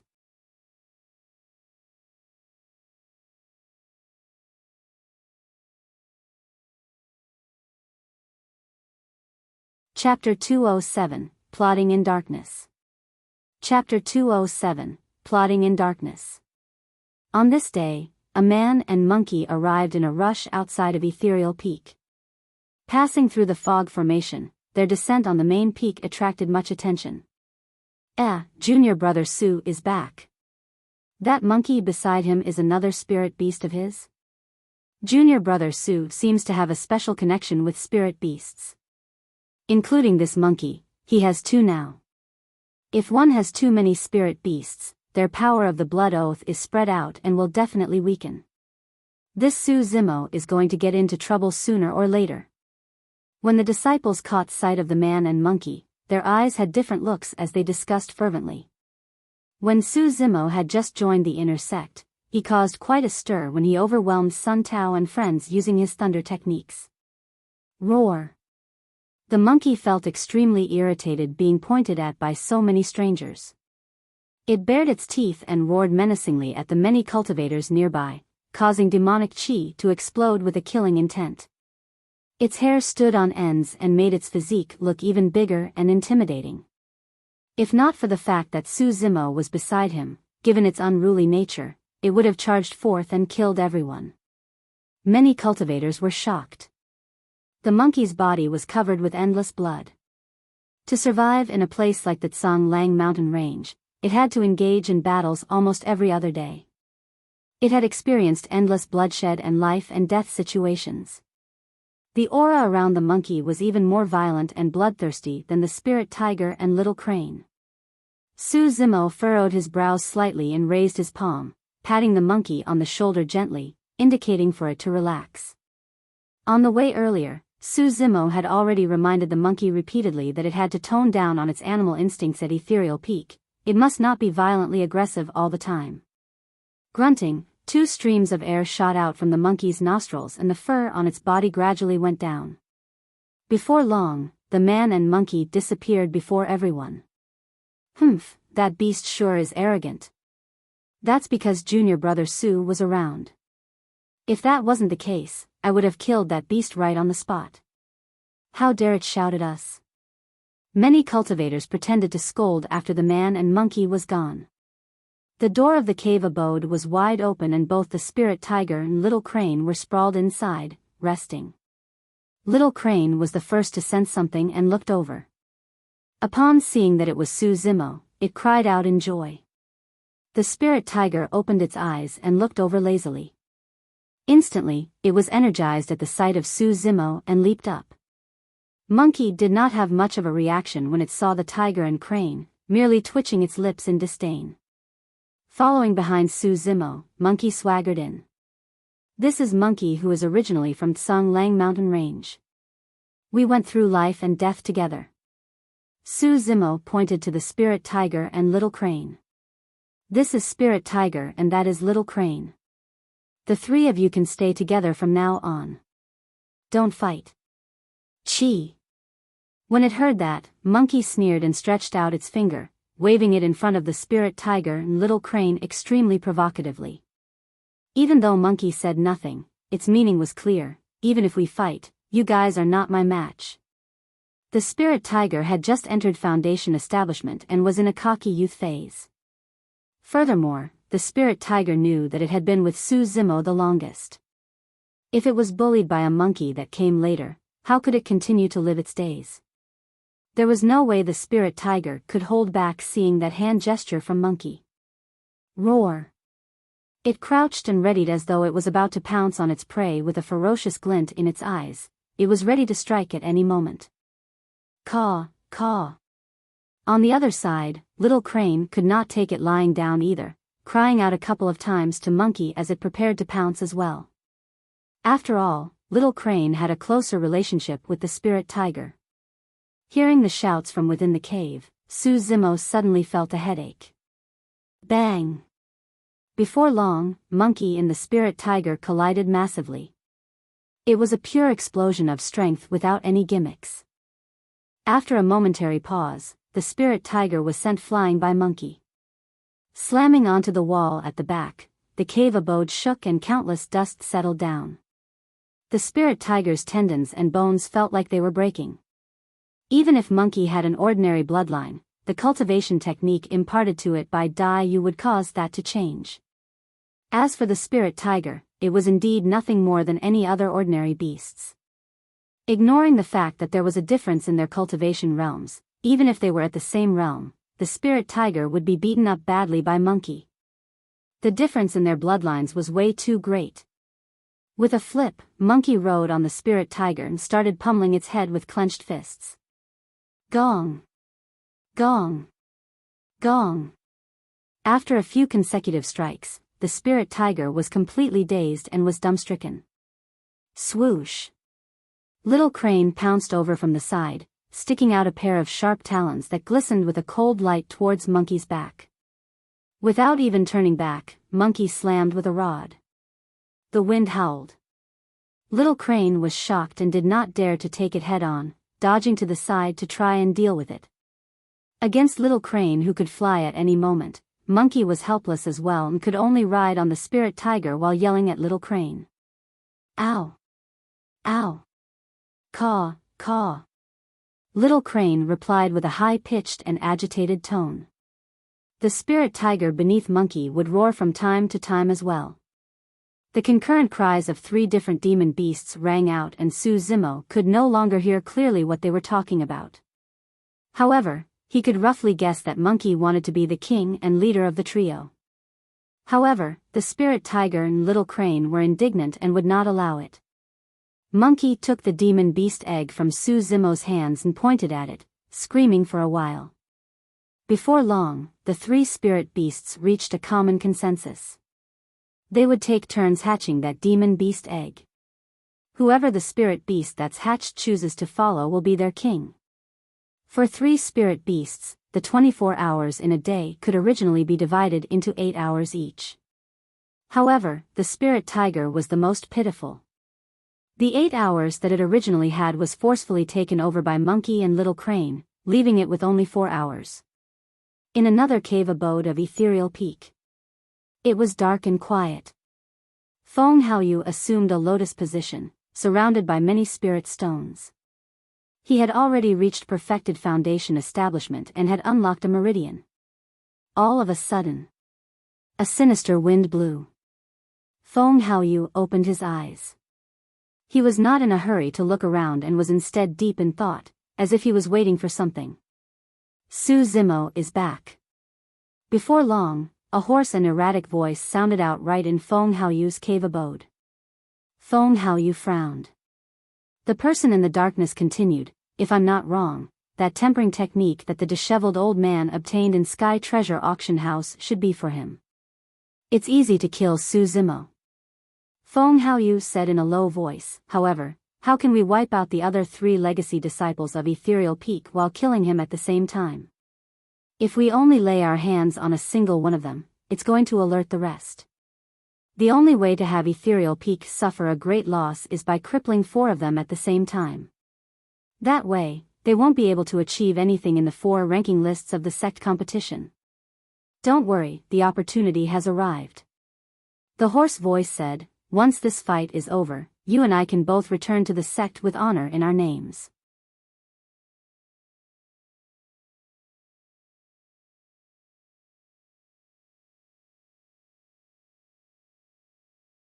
Chapter 208, Blood Crow Palace. Chapter 208, Blood Crow Palace. Black Crow Mountain. Situated at the northwest corner of the Great Zhou dynasty, it was a vast place where beasts roamed. There were many crows in the forest and most of them were psychic. There were even black crow demons that managed to cultivate supreme powers with terrifying strength and dominance. It was said that there was a golden core that entered the depths of Black Crow Mountain and was never seen ever again. A couple of years ago, a middle-aged man with dark green eyes that shone with a sinister light walked into the depths of Black Crow Mountain without turning back at all. From that day forth, the crows within turned extremely violent and their eyes were bloodshot. The skies above Black Crow Mountain were perennially covered by a blood mist. Deep in the dense forest, a hall named Blood Crow Palace appeared. Within a few short years, sects nearby Black Crow Mountain were all subdued under Blood Crow Palace's command. This day, a pale-faced youth with dark green eyes appeared outside Blood Crow Palace. He was at Perfected Foundation establishment and knelt on a single knee, cupping his fists in the direction of the hall. "Master, a year ago, my blood slave was killed outside of Linfeng City. I've discovered who the killer is. His name is Su Zimo, an inner sect disciple of Ethereal Peak." Amidst the blood fog around the forest, Blood Crow Palace was vaguely visible like an ancient that sat on the spot. It was sinister and horrifying, letting out an ice-cold aura. After the young cultivator spoke, Blood Crow Palace fell into a dead silence. As though he was accustomed to it, the young cultivator continued, "This battle caused us to lose a middle-grade spirit mine, more than 30 Foundation establishment cultivators. Even though they are all outer core disciples, it is still an unprecedented setback. I heard the news that Ethereal Peak's spirit pool is about to be unsealed. At that time, Ethereal Peak is bound to send their Perfected Foundation establishment disciples to receive a baptism of the spirit pool. I intend to lead people there and take them down in one fell swoop. At the same time, I can take in the legacy disciples of Ethereal Peak as my blood slaves." After a long time, a voice rang from Blood Crow Palace.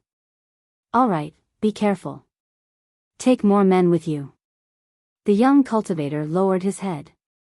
"Don't worry, Master. Take Yu Fei and Peng Yu along with you." After a momentary pause, a voice rang out from Blood Crow Palace once more. The young cultivator was delighted and replied hurriedly, "Thank you, Master. Yes, after this matter, come back and cultivate in seclusion. When the ancient battlefield opens 3 years later, you'll find your true opponents within."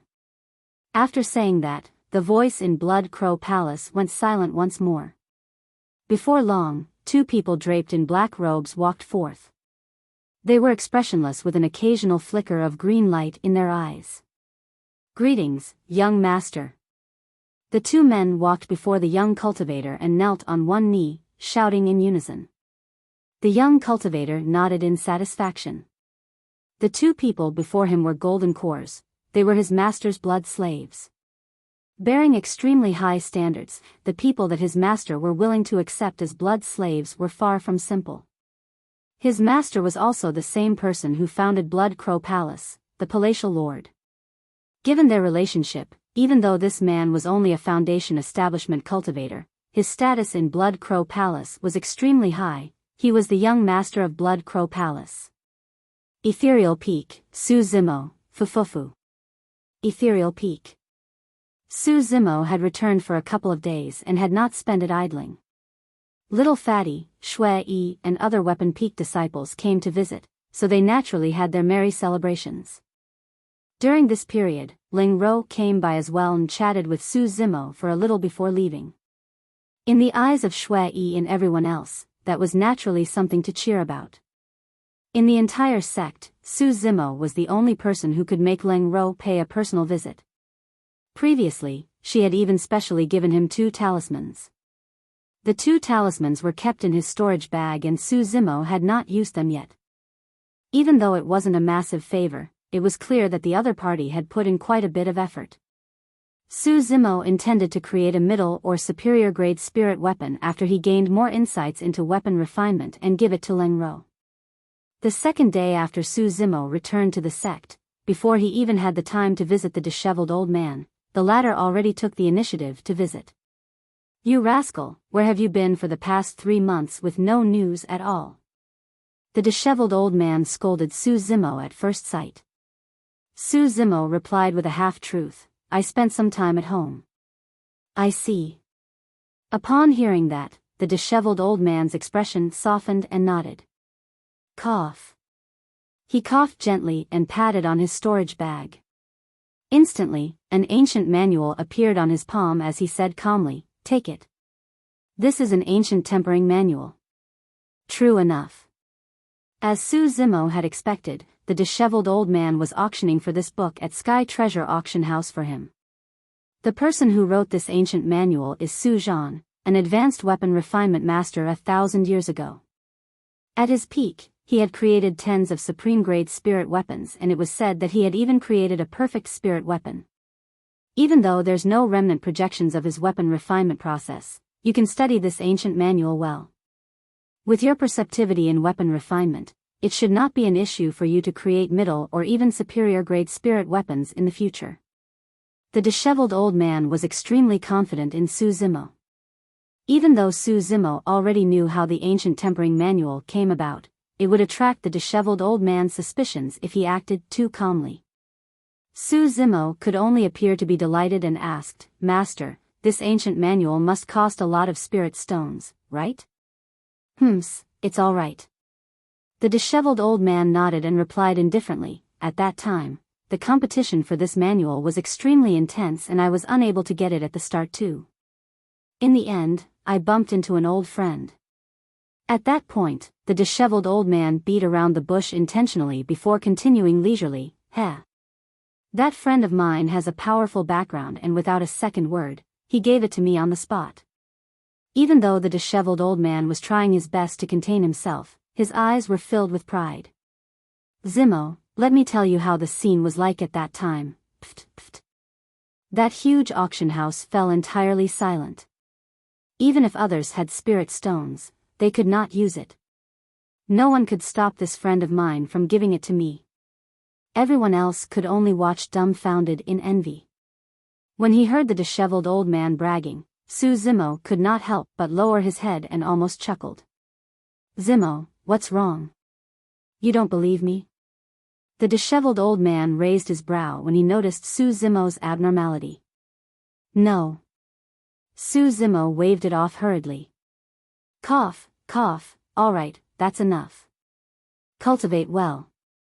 The disheveled old man seemed to have realized that he had gone slightly overboard with his bragging and added before turning to leave. In reality, if it was just this ancient tempering manual without any remnant projections, Su Zimo would not have achieved much in his future. However, Extreme Fire Dao Lord had enacted a weapon refinement process for Su Zimo beneath the cold lake of the cave abode. It was a perfect and flawless weapon refinement process. Coupled with the ancient tempering manual in his hands along with Su Zimo's personal spirit gathering method, he had confidence of creating a supreme-grade spirit weapon. It wasn't an occasional creation depending on his condition. It had a 100% success rate.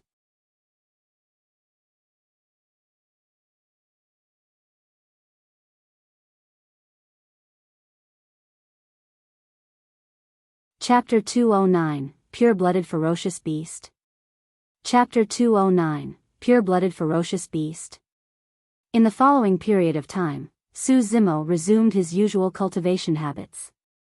He spent part of his days on raising his cultivation realm, but most of it was spent on weapon refinement studies. Come nighttime, Su Zimo would lock his cave abode and activate his formation to begin demonic cultivation and organs refinement.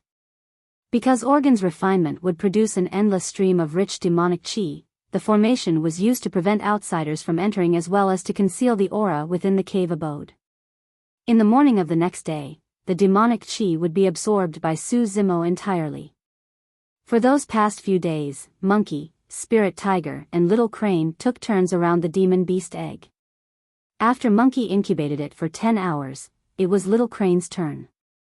Every day, when it was late at night, they left a miserable 4 hours for the Spirit Tiger. The Spirit Tiger would hug the demon beast egg in front of its chest and even lick it from time to time. It blinked its eyes and sighed. At this rate, no matter who ends up as the leader, I'm definitely going to be at the bottom. The spirit tiger looked at the demon beast egg and thought to itself, hurry and come out. That way, I can have a lackey. If not, my days are going to be hell and that monkey and stupid bird is going to bully the shit out of me. 4 hours passed in the blink of an eye. The spirit tiger felt as though it had just wrapped its arms around the demon beast egg. Before it was even warm, Monkey came over and whisked it away to sit on it. Even though the spirit tiger felt indignant, it did not dare to resist and could only watch at the side pitifully. For some reason, Su Zimo felt that Monkey, the spirit tiger and Little Crane were all very concerned about that demon beast egg, treating it with extreme care. Apart from the three of them, no one else was allowed to touch the egg. No one could be sure which was more effective, Su Zimo's bloodline or the three beasts taking turns to take care of it. A few days later, the demon beast egg truly had a reaction. Within, signs of life began to emanate. At first, it was extremely feeble. However, it became clearer and more intense as time passed. When it heard that Su Zimo had brought back a demon beast egg from a ruin, the mystical guardian beast, Senior Crane, came by a couple of times and was rather concerned about the incubation process of the egg as well. During this period of time, Su Zimo looked through many ancient books about demon beasts. He firmly memorized all sorts of information about various demon beasts, ancient remnant beasts and even pure-blooded ferocious beasts. According to Senior Crane, if a pure-blooded ferocious beast was born, it would alarm the heavens and there would definitely be a universal phenomenon. The stronger the bloodline of the ferocious beast, the more intense and terrifying the accompanying universal phenomenon would be. It was said when a Baifeng is born, a shade of vermilion would paint the entire skies red. In fact, there might even be fire rains. When a responding dragon is born, clouds will fill the skies and cause rain to pour. This phenomenon will last for at least 7 days and nights, causing the nearby rivers and lakes to overflow and even form a powerful flood. The arrival of a Zhu Yan brings about chaos to the world and continuous flames of war. When some ferocious beasts are born, they might even bring about an apocalyptic catastrophe for countries and dynasties. Such examples have been rampant since the ancient era. If a remnant beast was born, even though there won't be any universal phenomenons, there would be accompanying brilliant colors to indicate their unique bloodline as proof that their future would be different from ordinary beasts. A month later, the signs of life from that demon beast egg became more intense, almost reaching a peak. This meant that the life within the demon beast egg could descend at any moment. Suddenly, Su Zimo felt a sense of nervousness. Monkey, Spirit Tiger and Little Crane had been busy for the entire time, spending most of their attention on the demon beast egg. Su Zimo truly could not tell who the spirit beast would follow after it was hatched. One day, Monkey, who was squatting on the demon beast egg, suddenly jolted upright. Monkey's odd behavior attracted the gazes of Spirit Tiger and Little Crane. Su Zimo opened his eyes and looked over as well. On the ground not far away, the demon beast egg shook gently. A new life was struggling within, trying to enter this world. All of a sudden, a red-headed beauty appeared in the cave abode. This was the human form of Senior Crane. She had a solemn expression and looked at the demon beast egg keenly with pursed lips. Swash! Su Zimo's vision blurred as yet another cultivator appeared in the cultivator. Possessing an immense aura and a reserved gaze, this was the sect master, Ling Yun. Even though sect master Ling Yun had never been here before, he was clearly paying attention to this matter. Before long, the 5 peak masters arrived. Right after, many grand elders of the sect arrived as well. There were elderly men with long white beards and old women with wooden staffs. Everyone looked at the demon beast egg on the ground with a hint of anticipation. Anyone who could become grand elders of the sect were all nascent soul-perfected lords. Su Zimo was secretly shocked. This was quite a commotion. Other than an assault or major calamity of the sect, there was probably nothing that could gather so many people. These people were all the top cultivators of Ethereal Peak. The initially spacious cave abode became evidently crowded after these people arrived. Monkey, spirit demon and little crane sat down in 3 directions, maintaining the same distance between them and the egg while protecting it in the middle. Su Zimo was squeezed out of the crowd. If it was just the hatching of an ordinary demon beast, there wouldn't be this many people paying attention to it. However, all of them had heard that this demon beast egg was retrieved from a ruin. Furthermore, there were many obscure and complicated patterns etched on the shell. This was something worthy of everyone's attention. Yes, those patterns are indeed mysterious. Even with my experience, I can't tell what those patterns are. A nascent soul old man stared at the demon beast egg for a long time before saying slowly. An old woman frowned and said, "It seems to be some sort of a heritage. Seems like this demon beast has quite a powerful background." "It's not simple," someone else nodded in agreement. Right then, that initially shaking demon beast egg came to a sudden stop, drawing everyone's attention. The masses held their breaths. There was complete silence in the cave abode such that one could hear a pin drop. Crack. There was a crisp sound. Everyone's eyes lit up. A faint crack had appeared on the demon beast egg. After a short pause. Crack. Crack. Crack. A series of sounds came from the surface of the demon beast egg. In the blink of an eye, 3 more cracks appeared on the shell. The sounds became clearer as tiny cracks spread around the entire egg densely. All of a sudden. Piak. A tiny hole broke at the top of the egg. Peeling away the shell bit by bit, a pitch-black talon was the first to be seen. The eyes of Senior Crane's human form, the red-headed beauty, dimmed slightly in disappointment. Sect Master Lingyun frowned and sighed lightly. Some of the nascent soul Grand Elders also sent their spirit consciousness to check outside the cave abode. They retracted their spirit consciousness upon discovering that there was no abnormality. It was very calm outside without any signs of a universal phenomenon happening. This meant that the demon beast before them had nothing to do with a pure-blooded ferocious beast. The many Grand Elders shook their heads. They had come to see if a pure-blooded ferocious beast could be produced. If it was a pure-blooded ferocious beast, that would be the biggest thing that had happened in the sect for thousands of years. Alas! Everyone had arrived excitedly only to be disappointed.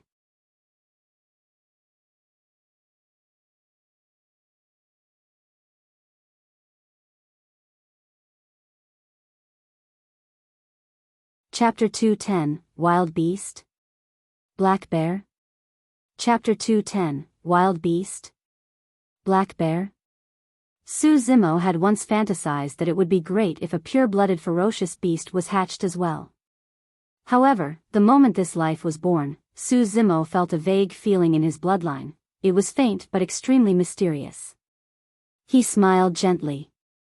No matter the endowment or bloodline of the demon beast, Su Zimo decided that he would keep it by his side and raise it. Monkey, Spirit Tiger and Little Crane looked at the shattered egg in the middle nervously too. Their eyes were widened with curiosity. In the hearts of Monkey and Little Crane, this little fellow was a shared child. Be it a pure-blooded ferocious beast or ancient remnant beast, even if a sow was born, they were going to take good care of it and not let it suffer in the future. In Spirit Tiger's heart, it hoped that the little fellow would just be an ordinary demon beast. In fact, the weaker it was, the better. That way, its standing would rise and it need not be bullied all day. At the same time, it could also take in a lackey. If it had a sudden impulse, it could even bully that little fellow to feel good. Caw, caw. The Spirit Tiger's mouth gaped and drooled with a foolish smile. It was completely immersed in its fantasies of a beautiful future. Piak. Yet another talon stretched out. It was pitch black and tore at both sides. The crack on the shell was turning bigger. At the sight of that, everyone in the cave abode were increasingly disappointed as they shook their heads and sighed. It was fine if there was no universal phenomenon and it wasn't a pure-blooded ferocious beast. But why aren't there any spectacular colors now that the shell has cracked? What did this prove? It proved that the beast was not an ancient remnant beast as well. All the top cultivators of Ethereal Peak were mobilized here in excitement, only to watch the birth of an ordinary demon beast. The psychological disparity was too great. The sect had already reared many of such ordinary demon beasts. Poof! The shell was torn open by a small gap and a black head popped out. It looked like a dog with its eyes closed tightly and felt extremely weak. Seemingly hungry, the little beast sniffed around with its nose and grabbed the eggshell shards beside it, stuffing them into its mouth. Munch, munch. In a short while, the little beast finished the egg shell that was the size of a fist. Now, the little beast's features were fully exposed to everyone. It was bare and pitch black, looking extremely ordinary. Perhaps because it had just eaten the egg shell, its body was a little swollen. Once again, the cave abode fell into silence. The atmosphere was strange. Everyone looked at the little beast with a weird expression, not knowing whether to laugh or cry. Even though everyone had already determined that this was neither a pure-blooded ferocious beast or ancient remnant beast, this was way too ordinary. An old man shook his head. Even if there is no universal phenomenon or brilliant lights, a normal demon beast would contain demonic chi upon being born, since they spend a long time in their mother's body. The thicker the demonic chi, the stronger the demon beast was. But this little beast, sigh. The old man did not continue, but everyone knew what he meant. Ever since it broke out of the shell till now, the little beast did not possess the slightest bit of demonic chi. This meant that it wasn't even a demon beast. It could only be considered as a wild beast. This little beast doesn't have any intelligence. It didn't even know how to open its eyes, it's too weak. An old woman at the side shook her head. Even though her words were harsh, it was the truth. Everyone knew that wild beasts were not psychic and did not have much intellect. Su Zimo frowned hard and tried to recall all the ancient books he had read. He drew comparisons between the appearance of the little beast and all the demon beasts, ancient remnant beasts and pure-blooded ferocious beasts.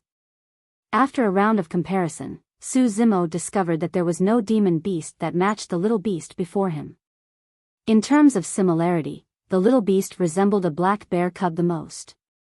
In a ruin more than 5,000 years ago, Extreme Fire Dao Lord risked his life to bring back a demon beast egg only for it to hatch a black bear. Su Zimo's mouth twitched. If Extreme Fire Dao Lord was still alive and saw this, he would probably die still out of anger. Of course, the little beast was not exactly the same as a black bear. It had a slightly swollen body and its head was like a dog. Its palm had a blood-red cushion in the middle and it had claws longer than a black bear that could be retracted freely. Hia. The little beast tried its best to open its mouth and let out a sound. It did not sound like a powerful roar from a demonic beast, but rather, it looked like a newborn baby who was learning to speak. Foo-foo. There was friendly laughter all around. Even its cry was so weak. Even though no one could confirm the origin of the little beast, many signs indicated that this was the most ordinary type of wild beast. The spirit tiger was delighted. Everything went smoothly as it had expected. It finally had a lackey it could trample on. The little beast trod out clumsily, trying to walk. It swayed and looked like it could fall at any moment. Hia. Crying out once more, the little beast sniffed through the air, as if searching for something. Its eyes were tightly shut and it could only recognize its way through scent. Monkey, spirit tiger and little crane immediately turned nervous. They had a prior agreement that after the little beast was born, whoever it looked for would be the boss between the few of them. The little beast stood rooted on the spot for a moment before turning around. Slowly, it walked towards the spirit tiger in a clumsy manner. The spirit tiger got excited immediately and nearly lost control of himself, jumping up and roaring wildly. Happiness came too suddenly. Initially, the spirit tiger thought that it was already not bad now that he had a lackey. From the looks of it, he even had a chance of being the boss now. The tables have turned and I've finally made it. It's been a tough journey. The spirit tiger looked at the little beast its best to walk over and was moved to tears. On the other side, Monkey and Little Crane were indignant, their faces full of displeasure. In a great mood, the spirit tiger pointed at Monkey and shook its head, even shamelessly sticking its tongue out gleefully. Monkey gritted its teeth and clenched its fists so tightly that its knuckles cracked, its eyes were almost spewing fire. Upon seeing Monkey's state, the spirit tiger trembled in fear and hurriedly retracted his tongue. At that moment, the little beast had already arrived in front of the spirit tiger. The spirit tiger licked its face and leaned over, revealing a smile that he thought was the kindest. After a slight pause, the little beast wrapped around the spirit tiger's huge face and continued walking forth. The smile on the spirit tiger's face froze. This is fucking awkward. The spirit tiger wanted to cry and curse it internally. Damned black bear, you were lying? You're going to get me killed. The spirit tiger turned around right away and looked at Monkey obsequiously, feeling a deep sense of remorse and regret for his provocations earlier. Monkey ignored the spirit tiger entirely and kept watching the little beast. Even though its eyes were shut and it had just learned how to walk, the little beast still maneuvered through the crowd and arrived in front of Su Zimo after much difficulty.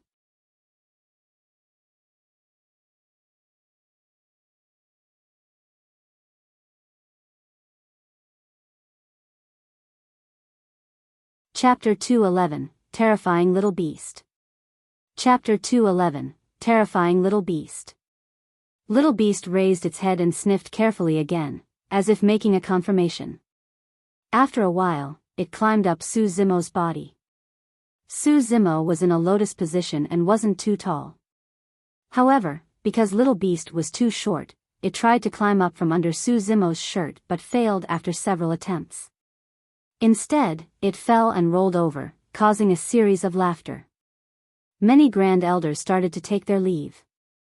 It was meaningless to stay here any further. Even though that black bear was extremely cute, it was but a mere wild beast, nothing unlike rabbits and dogs by the roadside. Su Zimo did not care. No matter what, he was going to raise this little beast and make it a powerful existence. So what if it was a wild beast? He did not have a spirit root in the first place as well. But now, haven't he managed to become a cultivator as well? Nobody could decide how they were born. However, the paths they took and their achievements in the future would depend on their diligence and opportunities. Little Beast continued to roll over a few times, covering its body dirtily in dust. With its closed eyes, it rubbed itself against Su Zimo's feet gently in sadness. Su Zimo hardened his heart and remained silent. He did not help Little Beast, hoping for it to climb up on its own. Yeah. Little Beast raised its head and opened its toothless mouth. With all its strength, it cried out in a childish voice pitifully. Su Zimo's heart softened and he could no longer hold on. He quickly reached out and lifted Little Beast. Perhaps because it was just born, Little Beast was not huge. At around half a foot long, it fit Su Zimo's palm perfectly. Chuckling, Su Zimo held Little Beast with his left hand and teased it playfully with his right. Zimo, this black bear's endowment is too poor. Don't sign a blood oath with it. The disheveled old man was worried and came over to remind him. Even though the power of a blood oath was strong, its power would weaken if one made too many blood oaths.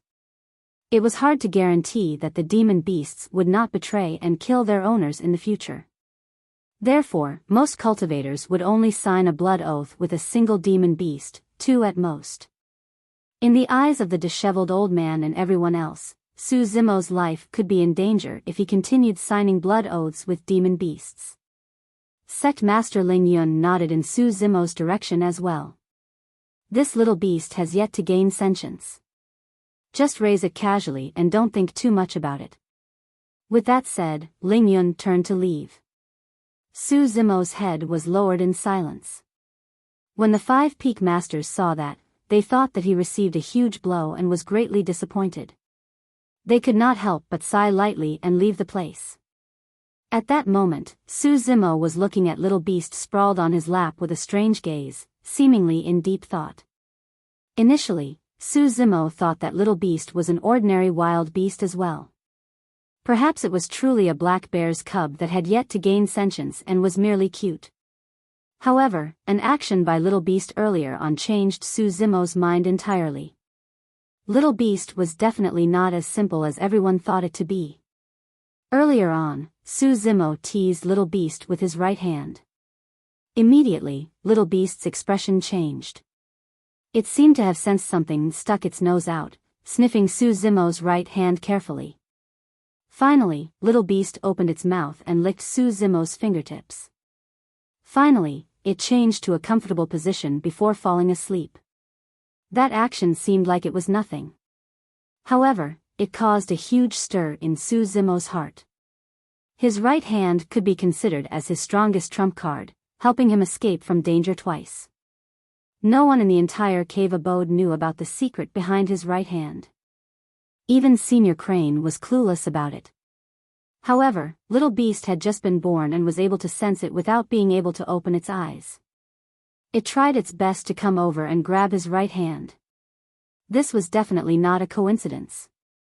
Senior Crane had not left and was still in the cave abode. Su Zimo looked over and could not help but ask, "Senior, do you recognize this little beast?" Senior Crane walked over slowly, standing in front of Su Zimo and looked at little beast carefully before shaking her head. "No, I don't recall ever seeing a demon beast as such. Could the ancient books have left it out?" Su Zimo asked again. "It's possible," Senior Crane said in a low voice. "After all, it's been a long time since the primordial era till now. Coupled with the many demon beasts that have gone extinct, there's a chance it could be left out."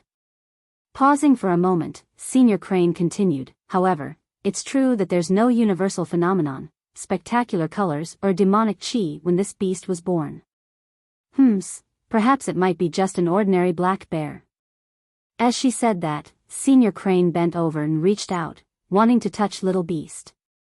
All of a sudden, little beast that was initially sleeping woke up. Even though its eyes were still closed, it was clearly a little nervous. As though it sensed that a foreign aura was approaching, little beast stuck its head out and sniffed. The claws that were initially retracted peeked out gradually, revealing a cold and dark glint. Such keen senses. Su Zimo's eyes lit up. Little beast was born less than an hour ago and could not even open its eyes. However, in its slumber, it could still sense an unfamiliar aura and jolt awake. With such a reaction, it was proof that little beast was extraordinary. Su Zimo was a little happy. "Phoo." Senior Crane froze for a moment before chuckling. "This little fellow is quite sharp." With that said, Senior Crane extended her finger and tapped little beast's forehead dotingly. Instantly, little beast retreated hurriedly. However, it was too slow and did not have a good balance of its body yet. As though realizing that it could not dodge it, little beast stretched out its claws hastily and scratched Senior Crane's palm in a frantic motion. When he saw that, Su Zimo smiled. This little beast was quite interesting. To think that it knew how to counterattack. Su Zimo was about to speak when he realized that there was something strange about Senior Crane's gaze. She stood where she was, frozen and motionless. "Senior, what's wrong?" Su Zimo frowned and asked automatically. "Wrong." After a moment, Senior Crane snapped out of her stupor as though she was gravely shocked.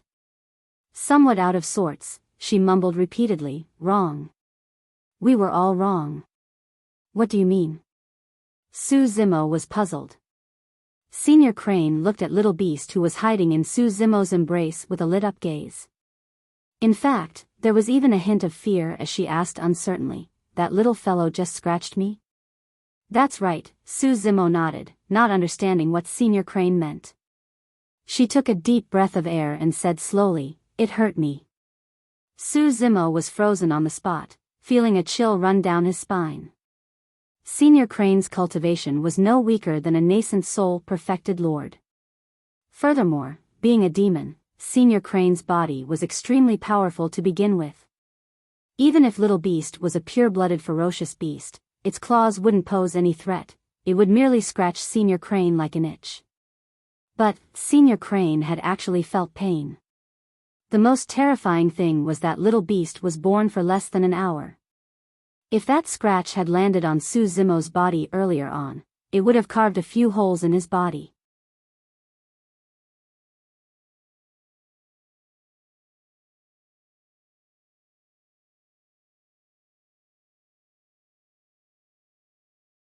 Chapter 212, Night Spirit. Chapter 212, Night Spirit. Even though they did not know the origin of Little Beast, it was not hard to imagine how terrifying it would be after it grew up. The background of this little beast is probably far from simple. Take good care of it and it'll definitely be of great help to you in the future. Senior Crane said and looked at Little Beast carefully, her eyes filled with puzzlement. What was going on here? This was a little beast that had no universal phenomenon, spectacular colors, or even demonic chi when it was born. How did it possess such destructive powers? Senior Crane shook her head and left in confusion. Before she left, Senior Crane was still worried and turned around to warn Su Zimo, by the way, watch over it. Don't let it run around in the sect. Don't worry, Senior. Su Zimo nodded. I'll guard it during this period of time and not let anything happen to it. Now that Su Zimo thought about it, Little Beast was basically a newborn that could not even open its eyes. It knew nothing and was at its weakest. If he allowed it to run around the sect, it might end up losing its life. Senior Crane's lips twitched and she rolled her eyes in a human-like manner. I'm worried that something might happen to other people. Su Zimo. After Senior Crane left, Monkey, Spirit Tiger and Little Crane came over. Earlier on, Spirit Tiger made fun of Monkey and was beaten up by the latter while Little Crane watched on happily. As such, neither of the three paid attention to the conversation between Senior Crane and Su Zimo. After returning, Spirit Tiger glared at Little Beast bitterly and thought to himself, Black Bear. I was really done in by you. I'll remember this and settle it with you after you grow older. Humph. Little Beast was truly way too stumpy that the Spirit Tiger was worried it might be killed with a single smack. In just a day, Little Beast was able to open its eyes. Its eyes were dark and sparkling, exuding intelligence like a pair of dazzling gems. On that day, Monkey, Spirit Tiger and Little Crane left the sect and obtained the milk of many demon beasts, placing everything in front of Little Beast. Little Beast took a sniff without drinking any. It seemed a little disdainful. Instead, Little Beast chose to continue sucking on the fingers of Su Zimo's right hand. Perhaps owing to the eggshell, Little Beast did not get hungry for an entire week. The most common thing Little Beast did was to lie on Su Zimo's lap and sleep soundly while chewing on his right hand's fingers. During this period of time, Su Zimo had a rough grasp of Little Beast's temperament as well. It was the closest to him and would stick to him every day. Because Little Beast was extremely sensitive to foreign auras, it would be on guard or even retaliate if any stranger got close to it. Other than Su Zimo, it was also relatively close to Monkey, Spirit Tiger and Little Crane. From that point of view, the three of them did not waste their month for nothing. At times, the four of them would even play around in the cave abode happily. Upon seeing that, Su Zimo would always feel a sense of warmth and smile. After a week, Little Beast's teeth grew out. Even though they were small, they were extremely sharp and not weaker than its claws. However, what puzzled Monkey, Spirit Tiger and Little Crane was that no matter the type of spirit beast they hunted, Little Beast would only go up and sniff instead of eating it.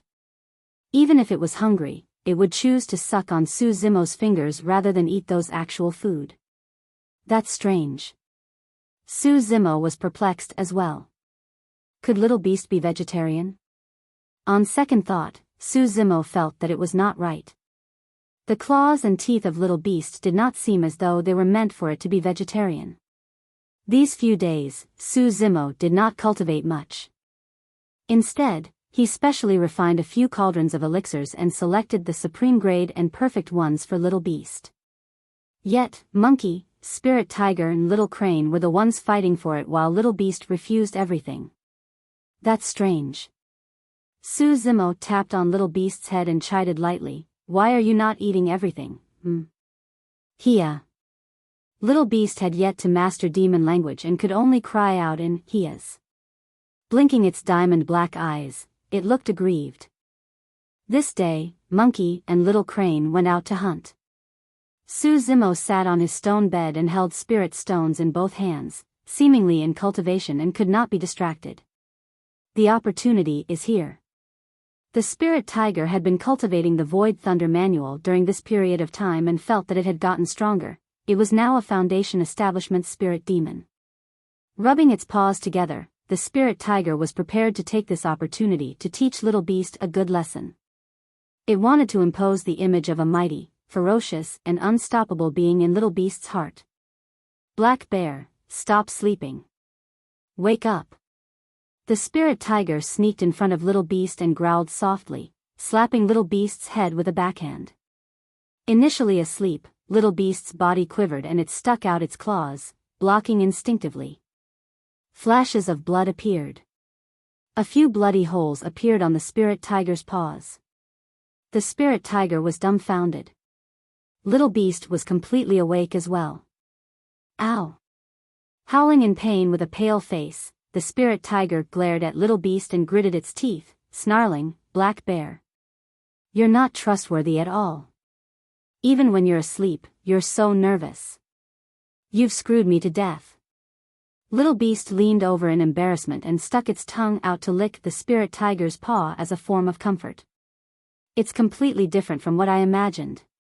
Even after this black bear is born, I'm still the weakest." The spirit tiger's face was covered in tears as sadness welled up in him.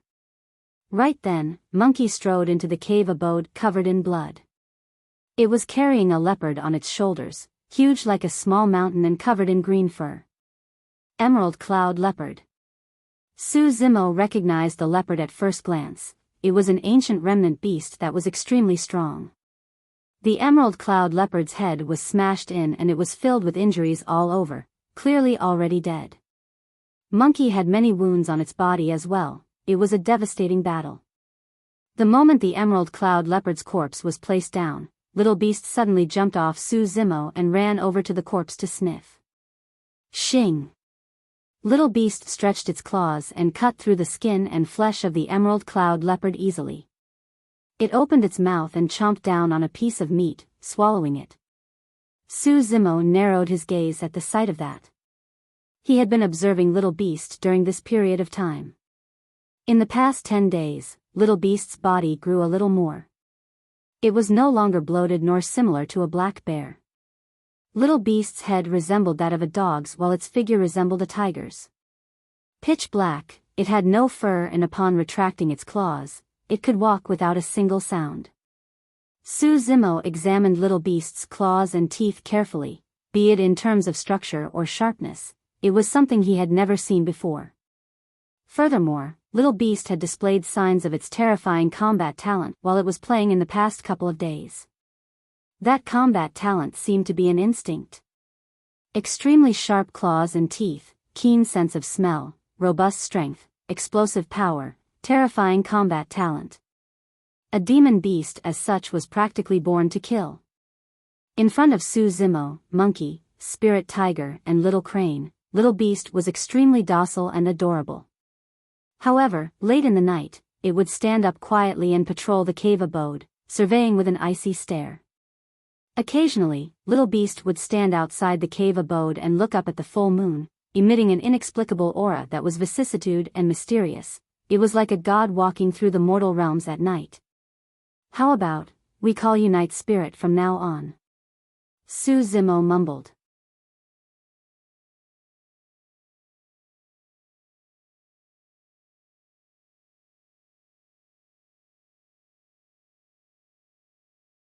Chapter 213, Three Great Legacy Disciples.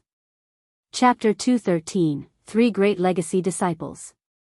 For the next half a month, Su Zimo discovered that Night Spirit, the mysterious little beast, was extremely picky with its food. It did not touch the flesh of ordinary demon beasts at all. When it came to ancient remnant beasts, Night Spirit would choose to eat some. It did not seem like it enjoyed them either, eating very little. Su Zimo did not give much thought to it, merely assuming that they had not found the right food. After all, most demon beasts would not eat every other demon beasts as well, they had their own preference too. Su Zimo planned to wait till Night Spirit was older before taking it out so that it could hunt on its own to see the type of demon beasts it preferred. As time went by, Night Spirit's body began to turn rougher as though something was growing out. A month later, the disheveled old man came for a sudden visit. "Zimo, I've got good news," he said with a smile the moment he entered. "Prepare yourself. 3 days later, when Xian and some of the elders are going to take you somewhere." "Huh? Where?" Su Zimo asked. 50 kilometers away from the sect exists Dongling Valley, a place with a unique terrain that is a natural spirit gathering spot. All the surrounding spirit chi in the area are gathered in the valley and injected into a spirit pool. The disheveled old man continued, "Every 10 years, when the spirit pool is filled, it will open once for the perfected foundation establishment cultivators of the sect to cultivate within. A single year of cultivation within is equivalent to 5 years outside." Su Zimo nodded. In that case, Dongling Valley was truly a blessed place. However, a doubt rose in Su Zimo's heart as he said, "Master, I'm not at perfected foundation establishment."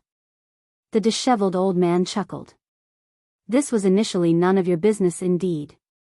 However, Elder Chen made a suggestion to allow some of the inner sect disciples with immense talent and potential to cultivate within the spirit pool as well. In the main hall of Ethereal Palace, Elder Chen even mentioned your name specifically. Oh. Su Zimo was slightly surprised. He had only joined the inner sect for a short period of time and was mostly in seclusion. As such, he truly did not know who this Elder Chen was. The disheveled old man continued, "Zimo, when you see Elder Chen 3 days later, make sure to thank him properly." Su Zimo nodded. After returning to the sect, Su Zimo's schedule had been very packed. Apart from researching weapon refinement techniques, he had to work on the Candlelight sword formation while raising his immortality and demonic cultivation alongside taking care of Night Spirit. It was rare for him to have such an opportunity. Su Zimo could make use of this to put everything aside and focus on his cultivation so that he could make an early breakthrough. In the blink of an eye, 3 days had passed. Su Zimo naturally could not take Monkey, Spirit Tiger and Little Crane along with him for this trip. Moreover, Dongling Valley was a place for immortality cultivators and it was useless even if Monkey and the others joined him. However, when it heard that Su Zimo was going to leave, Night Spirit, Hia-ed non-stop and insisted on tagging along no matter what. After hesitating for a long time, Su Zimo's heart softened and he finally agreed to it. For the past month, under Su Zimo's strict orders, Night Spirit had not taken a single step out of the cave abode. It's probably time for it to take a look at the world outside. At that thought, Su Zimo stuffed Night Spirit inside his robes and instructed for it to not come out before leaving the cave abode. The gathering spot was the front peak of the sect. Upon arriving, Su Zimo caught sight of 2 familiar faces. Little Fatty and Leng Ro. "Bro, here." Little Fatty waved to him. Leng Ro nodded slightly and greeted, "Junior brother Su." Given Leng Ro's character, the fact that she would take the initiative to greet someone was already unprecedented. It had been a while since they last met and both Little Fatty and Leng Ro were at late-stage foundation establishment. Of course, that did not mean that Su Zimo's cultivation speed was not fast enough. It was the opposite. Su Zimo's cultivation speed was already extremely fast. Despite spending a good half of his efforts on elixir and weapon refinement, formations and demonic cultivation, his immortality cultivation realm did not fall behind. Beside Little Fatty and Leng Ro stood 30-odd inner sect disciples. Su Zimo swept his gaze across. These inner sect disciples were all at late-stage foundation establishment. Su Zimo raised his brows but did not say anything. As time passed by, more cultivators arrived gradually.